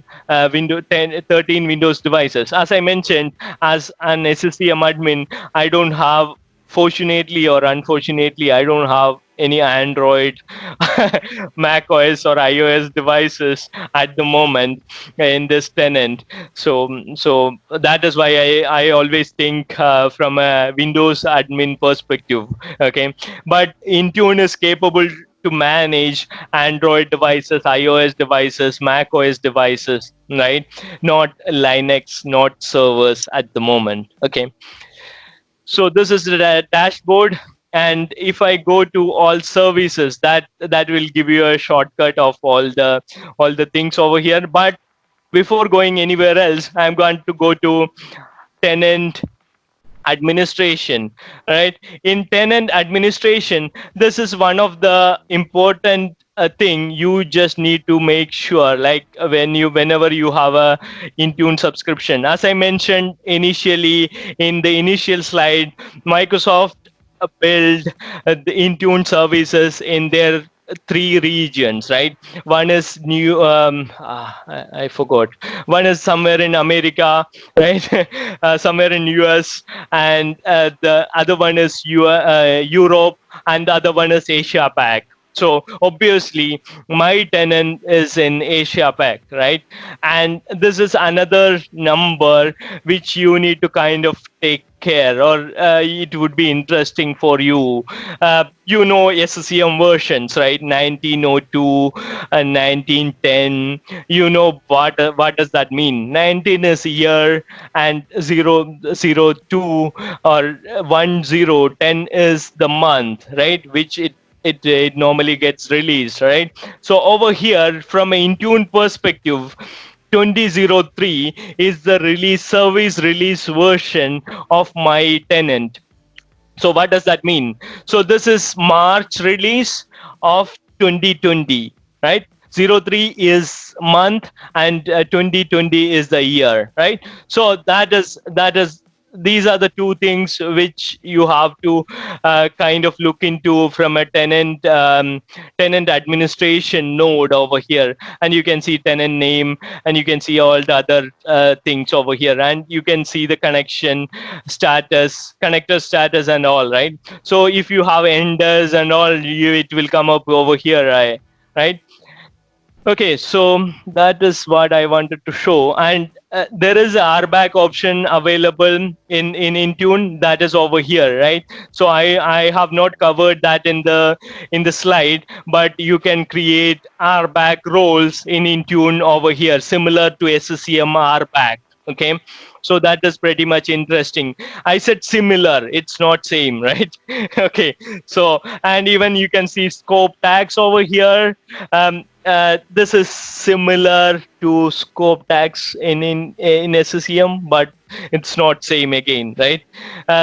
So from my perspective, right, if you are a SCCM admin, you can basically Intune learning would be much easy for you, but it's not like 2 weeks work, or it's not like pretty easy, right? But you have a lot of other things coming along in Intune, like Android device management and iOS and all the other compliance policy stuff, integration. It's a new learning.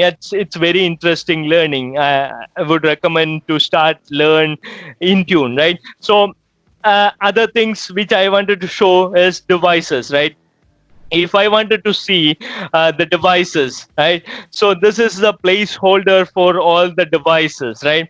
So basically you can say this as a collection, right? All device collection or something like that, similar to that, right? uh, so this is but you don't have any other collections, and you cannot create any other device groups over here, right? So all the devices are directly shown over here in this. Okay, this is just for the viewing purpose, right? So if I want to take some device, okay, let's click on one device and see what are the options over here. You can see primary user is Vimal over here. Okay, and you can see like options like device name is over here, and you have an option to copy it over here, and management name is different, ownership is corporate. Okay, because these are like Azure AD joined devices, right? So if you have something like Azure BYO scenario, bring your own device scenario, then it will show us personal over here. Ownership will be personal over here, right? So, and the complaint policies, the device is complained or not. So those things you can see over here, right? And in over here you can see some right click options, right? If you are a SCCM admin, you are very familiar with right click options, right? In the console. So this is that from a cloud management or Intune perspective. You can repair, you can revive, you have an option to delete, you have an option to sync, restart, etc., right? So that is one thing I wanted to show. And somebody asked, I think Dave asked about the hardware inventory, right? So this is the hardware inventory from an Intune perspective, right? If you are looking for a resource explorer of that kind of experience, right? From a SCCM admin perspective. So this is the place for hardware inventory. As you can see, I'm using enterprise version, and you can see all the other details, right? Not me, Vimal is using this. Okay. um, okay, so this is a virtual machine, all those things you can see, okay, in the hardware part. So this is basically uh, I I did a mistake over here, right? So in SCCM world, hardware inventory is not really hardware inventory, right? It's software inventory. But this is hardware details, right? Okay, so anyways, discovery apps, discovered apps, right? So these are the discovered apps which my Intune is able to discover from that Windows 10 device, right? So if you see, these are basic Microsoft applications, right? So yeah, I don't know, it's up to you whether to decide whether it's useful, that this kind of information is useful from a SCCM perspective, or you need more granular information like software in not software inventory, hardware inventory, right? So that is going to come in future, probably, I don't know. But yeah, device configuration, yeah, compliance policy, as you can see, like there are some errors in the compliance policy, and you can look into that errors over here as a compliance policy assigned, not applicable, those kind of stuff, right? So I don't want to go into those details at the moment. We are running out of time, and I want to give some option to ask questions. And application configuration, so endpoint security, this is another addition which is included in Intune, right? So this is basically for SCCM in SCCM world, right? So you can manage those kind of policies, right? And excuse me, antivirus, similar to that kind of a policies, right? Yeah, it's not called antivirus at the moment, right? In the modern world. And this is recovery key, basically for BitLocker and all the other stuff, right? And the managed apps is where, like, you can see, like, what are the applications installed to that particular device, right? So there are available applications as well as there are mandatory applications in Intune. So you can see, like, some of the applications, like 7-zip is available application. You can go to company portal and install it, right? And the other ones are like required application. So that is giving us a segue to go to policies, and let me show you some of the Windows policies, right, quickly, before we run out of the time. Sorry for keeping you very late. Create profiles, right? In create profiles, where you can create policies, right? So Windows 10, in Windows 10 you will get lot of policies over here, administrative templates. So this is interesting topic, right? And administrative templates, this is like similar to group policies, right? Let me show you Profile. who is that. This is Satish. You are saying policy, but here it shows as profile. Create a profile. Yeah, that's correct. Okay. I'm yeah, unfortunately I mute myself, I don't know why. Okay, anyways, let's continue, right? So this is basically policies, but they called as profiles. I don't know why. What is the reason? Probably there could be a good reason which I don't understand at the moment. So basically this is a kind of a group policy templates and all, right? So if I can go over here and I can show you quickly test over here, and if I say next, then I can see, like, a lot of policies coming up here, like computer policies. And if you want to control something similar to control panel, if you want to configure that, you can click on it and you can enable it, right? You can enable it and say, yes, I want to enable this prevent enabling lock screen camera, right? So I want to deploy this particular policy to a device, or to a group of devices. I can do that. This is scope tagging. So scope tagging, I'm not going to cover that. This is similar to SCCM, as I mentioned, but it's not same. Okay, but if you click on scopes, you can see, like, this is a test or default. You can select the scope, and then the admin can see only these test scopes if you have defined the RBAC policies correctly, right? So that's a bigger topic.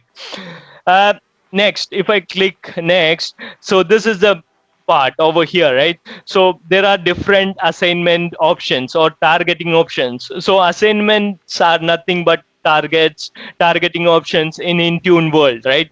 So basically you can have an option to deploy these policies to directly to all users, all devices, and both all users and devices, right?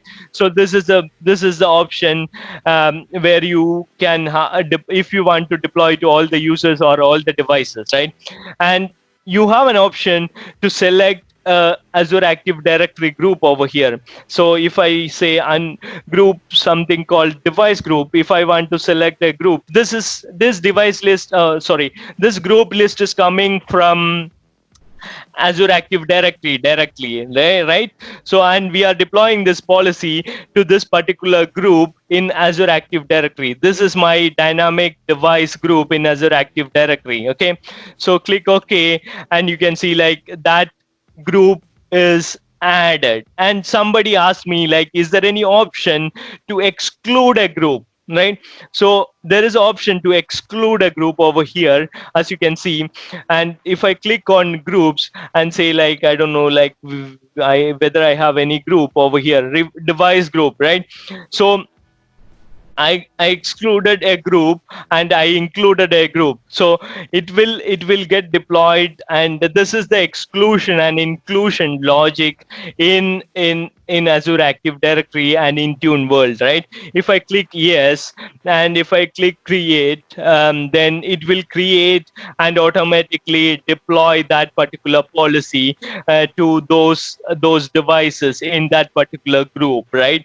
So that is quickly on overview of policies, right? Basically, it's called as configuration profiles, but it's policies. Now let's go back quickly, go to applications quickly. Okay, so in applications you can see like a lot of applications are automatically created and application types are over there, right? So in application types, whenever you see Win32 application, so this application type is basically Intune management extension application, right? So this is the extra client which I talked about, right? So if you want to deploy this kind of application, then Intune will automatically deploy an extra client, lightweight Intune management extension client to that particular device, and then it will install this particular application, right? So that is Win32 application. And the next you can see like MSI application, right? So MDM component, which is in Windows 10 operating system, can handle MSI application deployments. If you have only one MSI file and you want to deploy that MSI file, then you can use this kind of deployment method, right? To deploy this particular application. For example, if you have to deploy I don't know. I am not getting any simple MSI application. Anyways, like you can guess any of the simple MSIs you want to deploy, right? So these are the two applications from Windows perspective I wanted to cover. And if I just wanted to if you want to see what is the application addition method we want to see over here, click on add button and click on like options over here, right?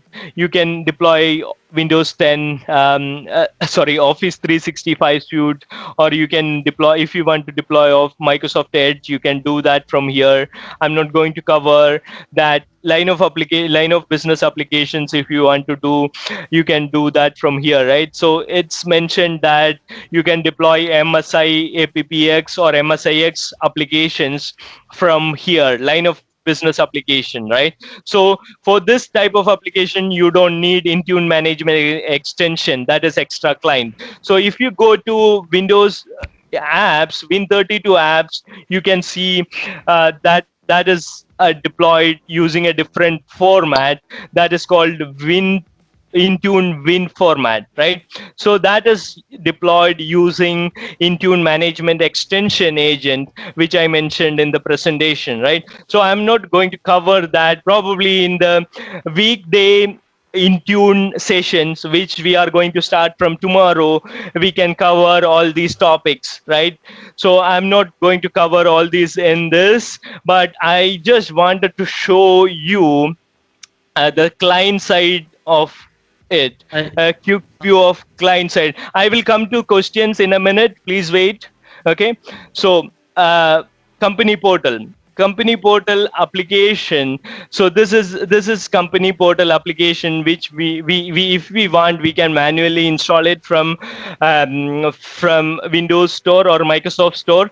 Otherwise, you can deploy it through Intune, but this is not necessary. But from an Intune perspective, right, when I say Intune enrollment, so Intune enrollment will happen from settings, right? If you go to settings and if you go to accounts, you can see something called access, work, or school, right?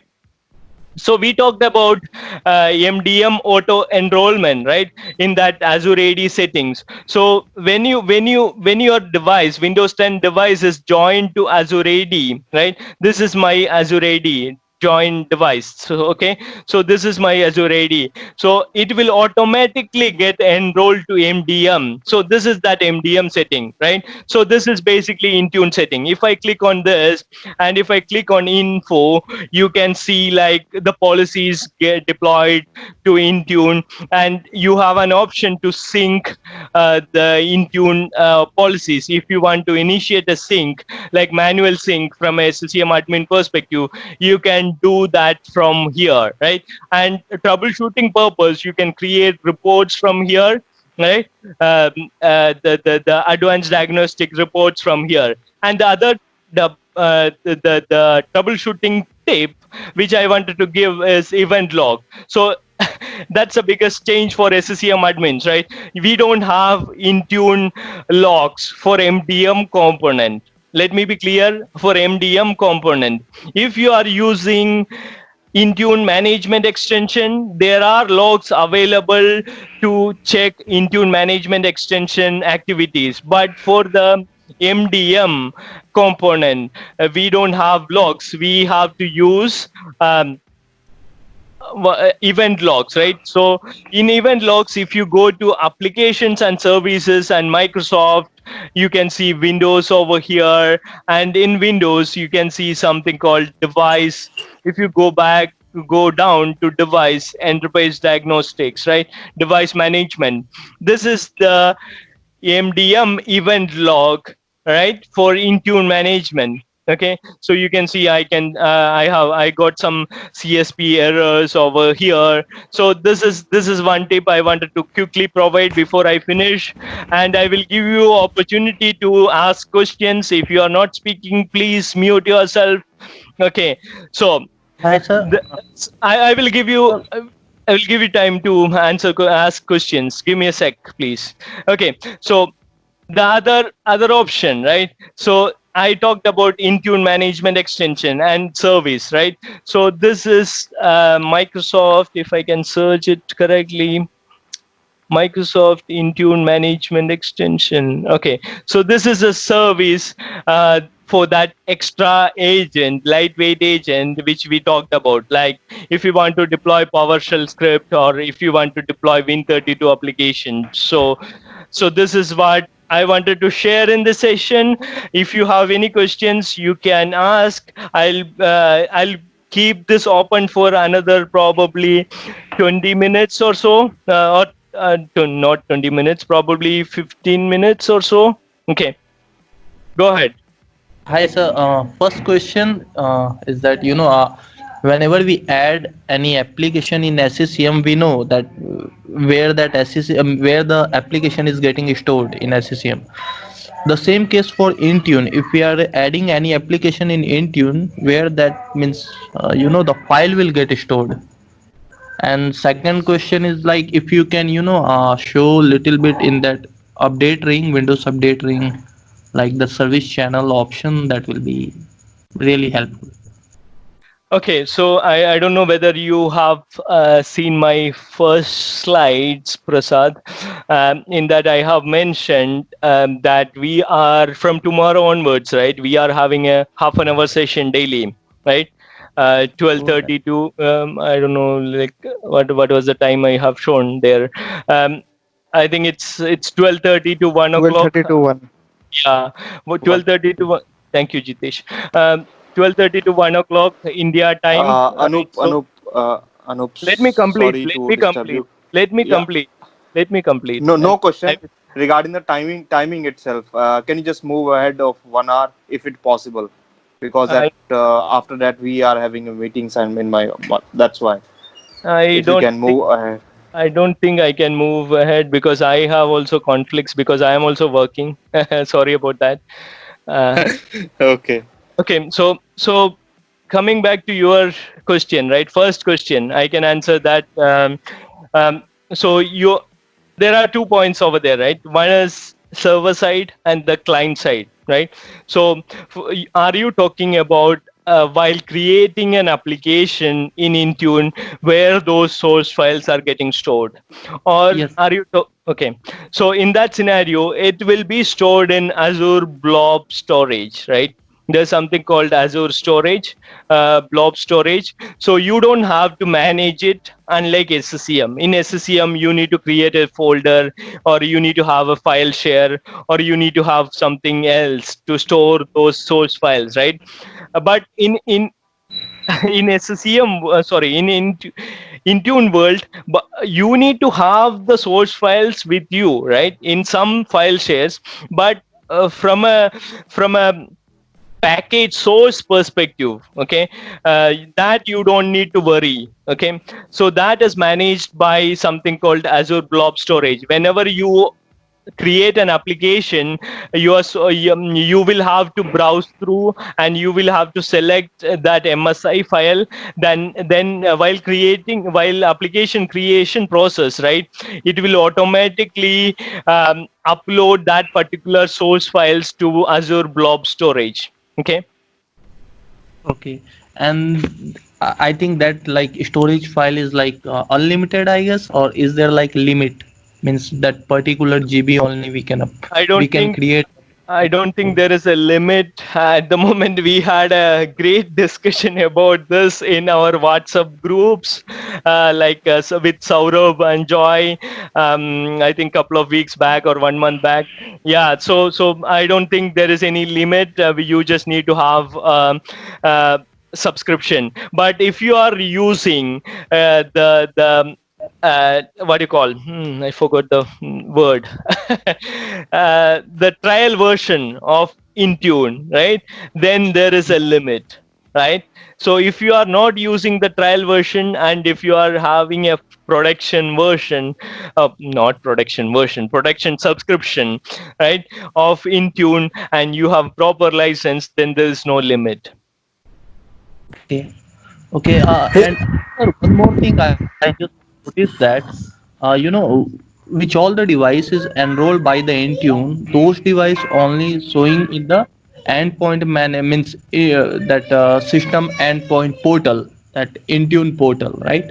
Mm-hmm. So if I want to add any other device which is already hybrid join, Mm-hmm. so what I usually do, I go to that main Intune portal under the device. From there, I add that device to the particular group, and once that device is get enrolled, then only it will show to that the Azure, it means Intune portal.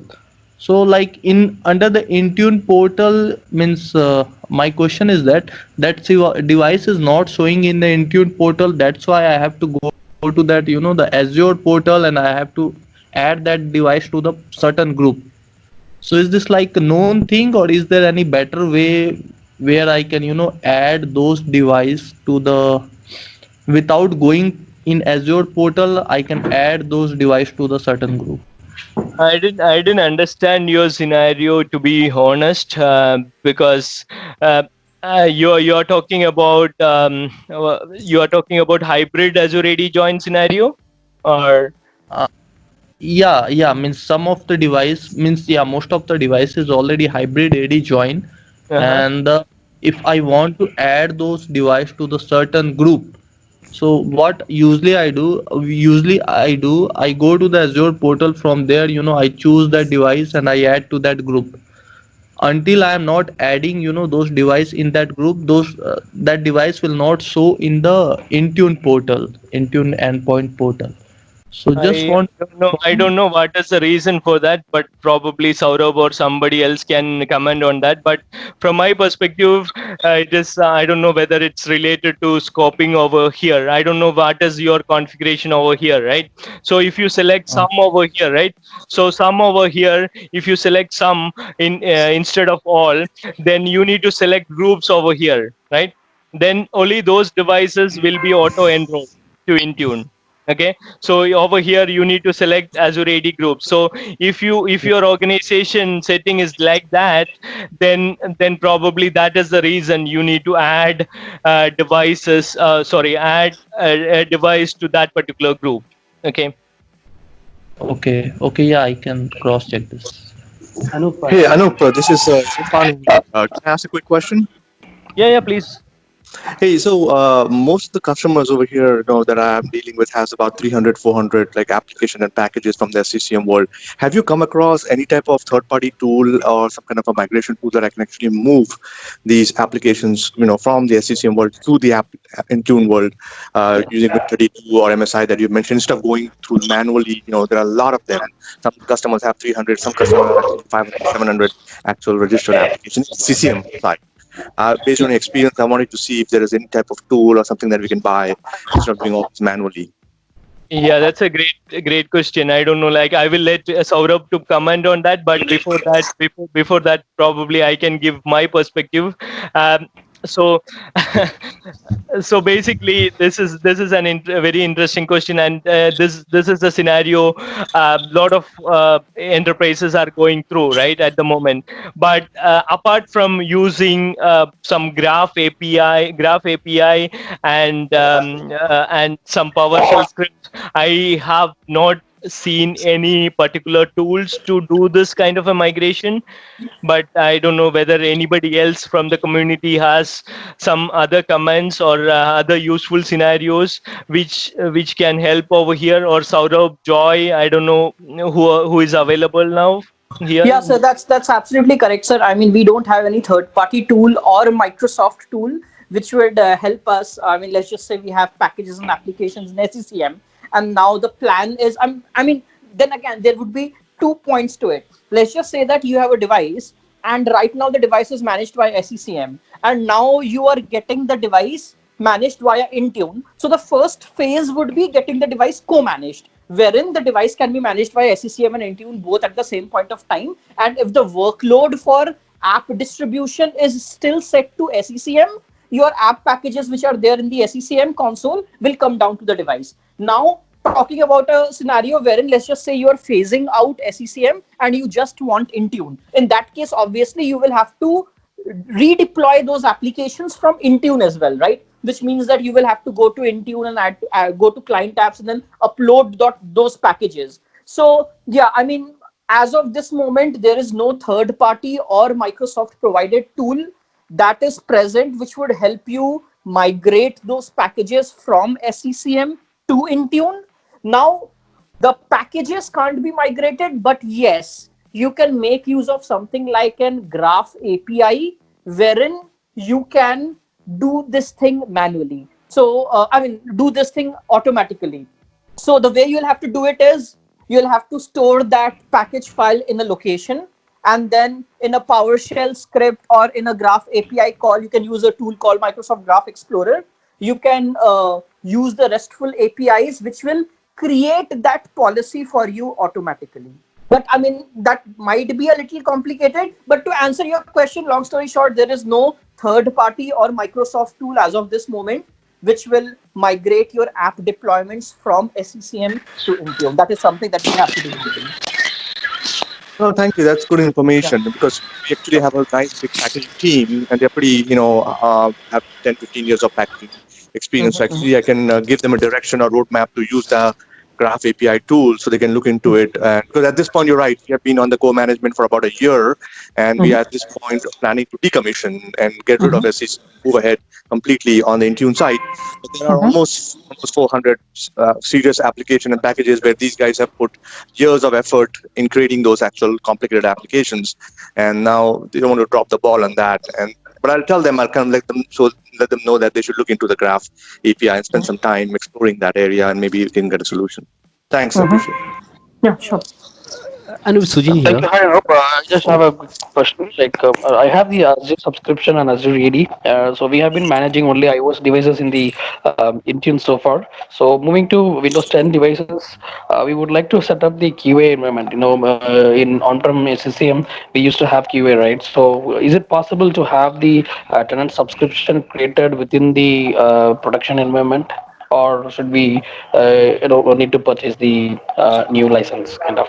My recommendation would be to have a different so going back to SCCM infra, right? So it's always recommended to have a pre-prod or QA environment, separate one, right? So that like if there is any tenant kind of configuration, tenant level configuration or subscription level configuration, you can test all those things in a different subscription altogether, rather than impacting your production subscription. So my recommendation and my experience until now is to have a different subscription, but I will let others to comment on that point. But before that, right, in my organization, we have for example three subscriptions. One is for development, other one is for pre-prod, and the one is for production, right? So pre-prod and prod should be kind of same configuration, right? So that we can test and we can reproduce the issues if you have something in the production, right? So in pre-prod, if you have an issue in production, then we can reproduce easily in pre-prod if you maintain the same versioning and all the other configurations. All right. Yeah. Thank you. So I think it would be best to have the new separate subscription to build the QA environment. I recommend that. Yeah. All right. Thanks, sir. So, Anup, this is Gopal here. I have one question regarding the deployment for the Intune client devices. Like, when in SCCM, we know that the application and software gets cached in CCM folder there, in cache folder there. So, in same case, how the applications or the software gets cached in Intune devices? That's really a good question. I will let Saurabh, if you can explain that. You are better than me. This is the point where I'm missing Joy. So I wish he was here. I don't want to give you wrong information. I'm really sorry. I'll have to look this one up, that where exactly it gets downloaded first and the registry location. So yeah, probably a good question, very good question. But yeah, I would rather want to get back to you on this.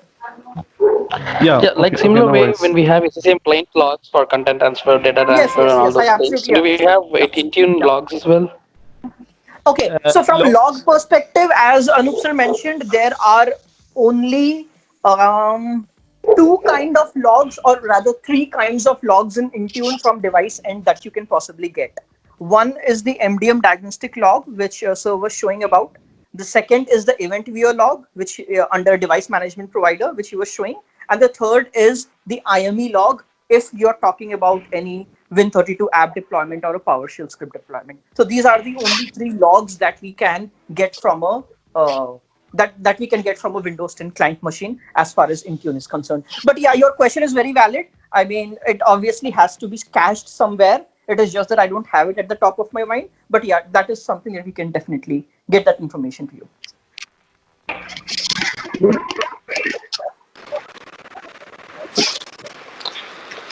Saurabh, what is the largest file that we can deploy with the help of an Intune? Let's say There is no limit to that. So I have seen applications up to 2.5 GBs, but then I'm not saying that is the limit. So I mean, we don't have any limitation like. Yeah, for just to add on that, right? For Intune management extension, I have seen in the documentation 8 GB up to 8 GB. You can. Right, for Win32 app, it's 8 GB per app. We can't go. Yeah, for Win32 app, yeah, that's correct. Yeah, and for SOB app, there is no limitation per se. Yeah. Hi, Nip. This is Atif here. Just a quick one. What about the cost? Yes, go ahead. Yeah, if you can just tell me, like, what the cost is going to be. What sort of mentioned for 2.5 gig of download of an application? It's no cost actually. It's part of the license. Okay, it's for downloading from the cloud. There won't be any cost associated. No, there is no cost associated. It's part of license. It's not like other solutions, right? I know from where you are coming, right? Basically, if you have an Azure storage and blob storage, if you download something, you will get some cost, right? And for CMG also, you will get some cost, right? So that is not the case for Intune. So that's part of license, if I understand correctly. Thank you, Nip. Thanks. No worries. Hi, I'm Sujin here. Yes, Sujin. So do we need any DP kind of setup, if I'm pushing an application from a CMG enrolled environment, or, I have CMG enrolled environment, and how I can integrate that to Intune that? How it is So built? so basically, that's a good question, right? So you don't have any DP kind of things in Intune per se, right? But obviously there are some content stores available across Azure, so that is automatically managed by Microsoft. You don't need to distribute applications to DPs. Intune in Intune world, right? So when you upload an application, when you create an application in Intune, all the other things will automatically taken care by Microsoft, right? So you don't need to worry about that. Okay. So I can create any application, any MSA or application as per my need, right, on Intune. Yeah. So as I mentioned, I don't know whether you got that point or not, Sujit. So there are two or more kind of applications in Intune, right? One is Win32 application. So Win32 application runs with the help of Intune management extension agent, right? And there are in Win32 application world, you can deploy all type of application, right? So that's one scenario, and there is another scenario that is MSI application, right? So that we can deploy through MDM channel. Okay, so these are the two scenarios. I have no speakers here. Anup sir, want to just check, like, if I added any server, means I created a co-management settings policy, and I just choose one collection. So just asking, in that collection, if I added any server, means like server 2012 or server 2016, so that device will show in that Intune. Server support is not there, right? So no, I am asking, if I added, then what will happen? By mistakenly, if someone added, or I just for like testing purpose also, if I added in that collections, it okay. will show in that Intune. I don't know. I have never tested that, Yeah. but So I have yeah, tested. I'll take Yeah, that one, sir. sure. Yeah. So from you in Intune, you will only see the devices which are enrolled. So in Intune, you see a device after it is enrolled. Okay. So since a server cannot be enrolled to Intune, you will never be seeing a server in Intune all devices section. Now let's just talk about a scenario wherein, let's just say we have a collection in which we did add a server, and if that server did have a SCCM client in it, then the SCCM client is going to get a policy from SCCM, which is going to trigger an enrollment. It is going to try to trigger an enrollment, which you will be able to see in the co-management and the handler log. But obviously, when it runs it checks, it finds out that this is an operating system which Intune does not support. Therefore, the enrollment never goes through. The Azure AD registration before the enrollment also does not go through, and you never see that device in the Intune portal. So to answer your question, the device comes up in the Intune portal after it gets enrolled to Intune, and it becomes co-managed. So it will never show up in the portal. Okay. Thank you. Hello. Yeah, actually, just Sujin asked, like, at CMG, from CMG, the package, like for example, we are deploying a package from, like, we have CMG enrolled device, like environment. So like, do you need MP or DP for that. For example, I have one more setup at US. So like how it will be go, like how will be the traffic? Yeah, okay. So I don't know, probably I am getting confused or you are getting confused. Okay. Let me explain. Can I Let me repeat, or you can? Yeah, let me explain. Okay. So TMG and Intune, there is no connection. Okay. Yeah. So CMG co-management, yes, there like if you want, I don't know, like from where, it's a big topic, right? I don't know from where you want to start and what is your exact scenario, right? If you are deploying an application from SCM, okay, to SCM managed or co-managed client, right? I said if you are deploying an SCCM application, right, application from SCCM console to a co-managed Windows 10 client, and your workload is set client apps to SCCM, okay, then you need to have Cloud DP, CMG, MP, all the SCCM components. Intune is not going to interfere in that process at all. Is that clear? Yeah. Anup, my question is, if we are deploying Android apps or iOS apps, do we need Intune management extension services? No, this is only for Windows. Okay, thank you. No worries. Anup, I have a question regarding the infrastructure. Let's say I have my endpoint management portal at Asia Pacific, and some of the devices are present in Europe region. Will I be able to manage it, or do I need another portal at situated in Europe zone or in America zone? So you don't need to create different subscription for different regions. I think one subscription would be enough. I think probably Saurabh, if you want to comment something on that. Yes, absolutely. That's absolutely right, sir. Irrespective of in which region you are selecting while setting up the Intune portal for the very first time, while setting up the Intune subscription, you can enroll your device and manage your device all across the globe because it's working over the internet. So irrespective whether you created in APAC and the device is in APAC and the device is in, let's just say, US, the management and the device enrollment functionality is supported all over the globe. Yeah, that's absolutely right. Okay. Yeah. Now this brings a second question to my previous one. Uh, my device is America and my Intune subscription is in Asia Pacific region. Now I'm managing the client from the America region. So how my content will flow? Is it just a blob? Microsoft blob will take care of this, transferring the content to that particular system, or do I need certain kind of an infrastructure in my Azure infrastructure? How in order to transfer my application?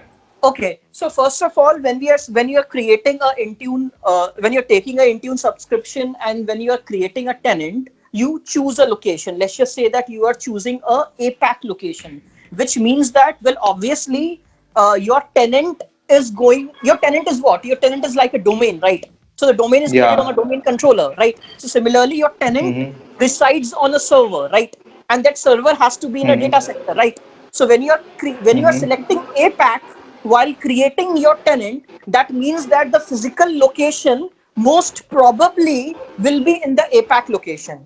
But when you That's enroll for a sure. device, yes, when you enroll a device, the device, irrespective of which location the device is, irrespective of whether the device is in India or the device is in US, the device can always talk back to the Intune service or the Azure service, which is there in the open internet, because you can go to portal.azure.com from US as well as from India, right? So can the device be No, served by Azure or the Intune that service? scenario Yes. is correct. That Yes. scenarios I'm clear about. I'm just asking about the content, which will let's say, because if I am in Europe region and there are constraints for GDPR, I cannot move something from Europe to get the information to my Intune portal, which is there in Asia Pacific region.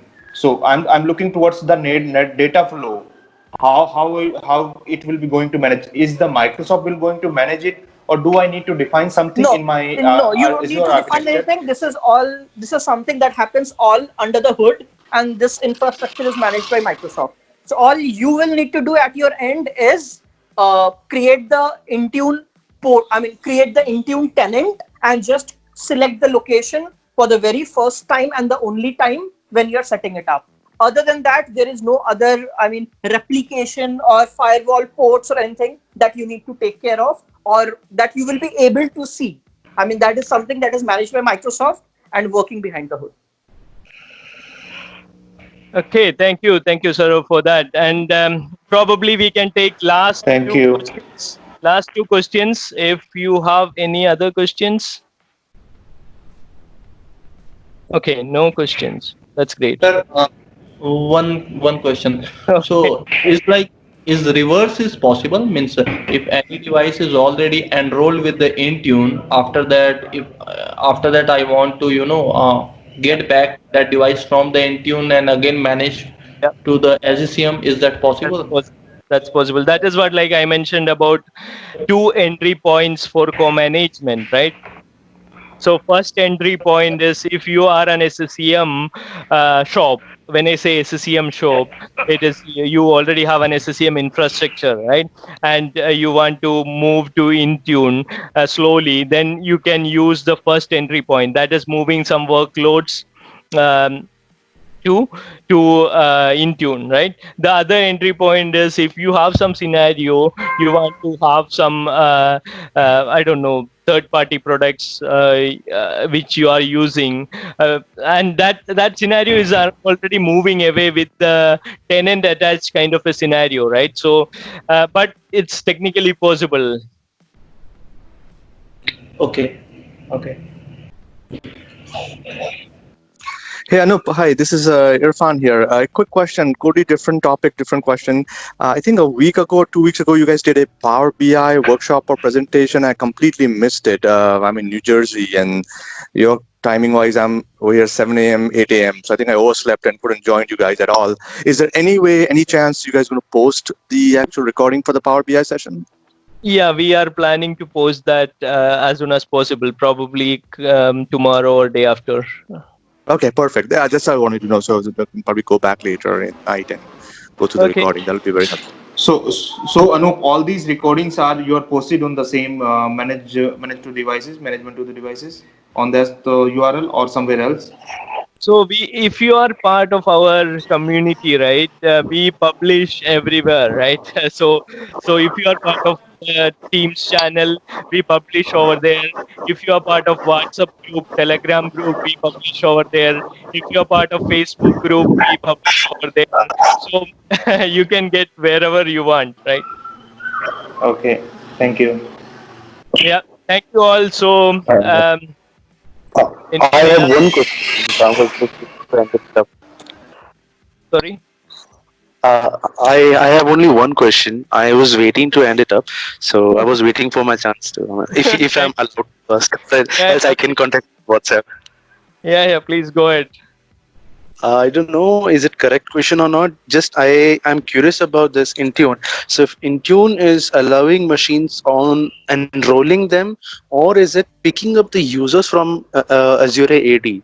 So I'm just confused. Is it working both ways, or is it working only by enrolling the Windows 10?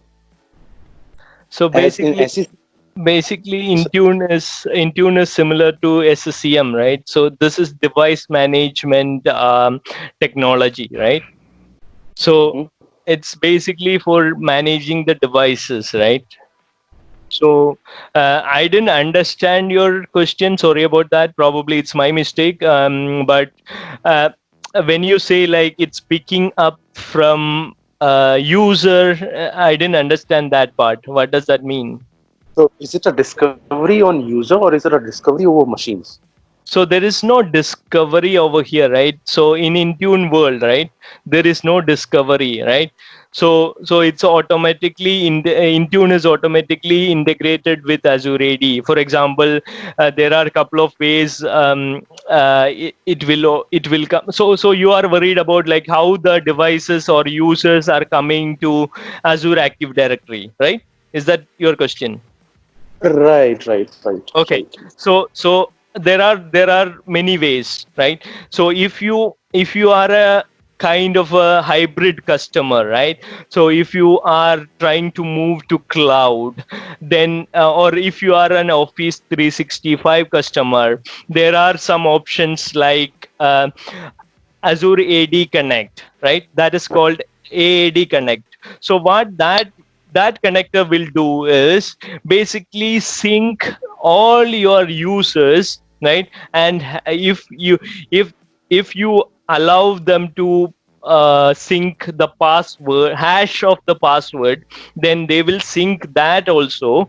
And in some scenarios they will sync the devices, on-prem devices also, right, into cloud using Azure AD Connect connector. I think connector. I think okay. AD connector or AD Connect, right?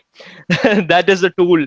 That is a tool which can be installed on one of your on-prem servers near to your domain controller, and you can sync up all your user identities and password hash and device identities in some scenarios to Azure Active Directory, right? So that is the one scenario where all the devices users from your on-prem AD will get synced to Azure AD. The other scenario is something like Azure AD join, right?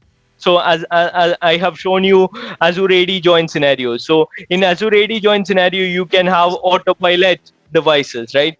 You have a autopilot profile, Windows autopilot. I don't know whether you are with that or not, but if you are, then you will understand, like if in autopilot process you will join a device automatically to Azure AD. So once you join a device to Azure Active Directory, then it is like domain join, right? So when you do a domain join of a device, the device object will automatically get populated in on-prem AD, right? Similar to that, when you do a Azure AD join, the device record will automatically get populated to Azure AD.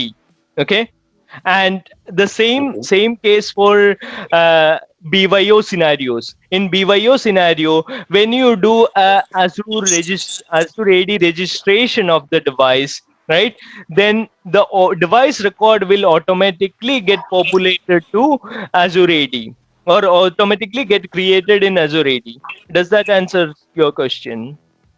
Yes, sir. Yes, sir. Majorly. Okay, thank you. So that's Thank you, it Anu. from my side. Thank you all for joining and hope this was helpful. And as I mentioned, from tomorrow onwards, we are having a half-an-hour session on Intune that is fully free. We don't charge anything, right? So that is for the community, built by the community. Thank you all.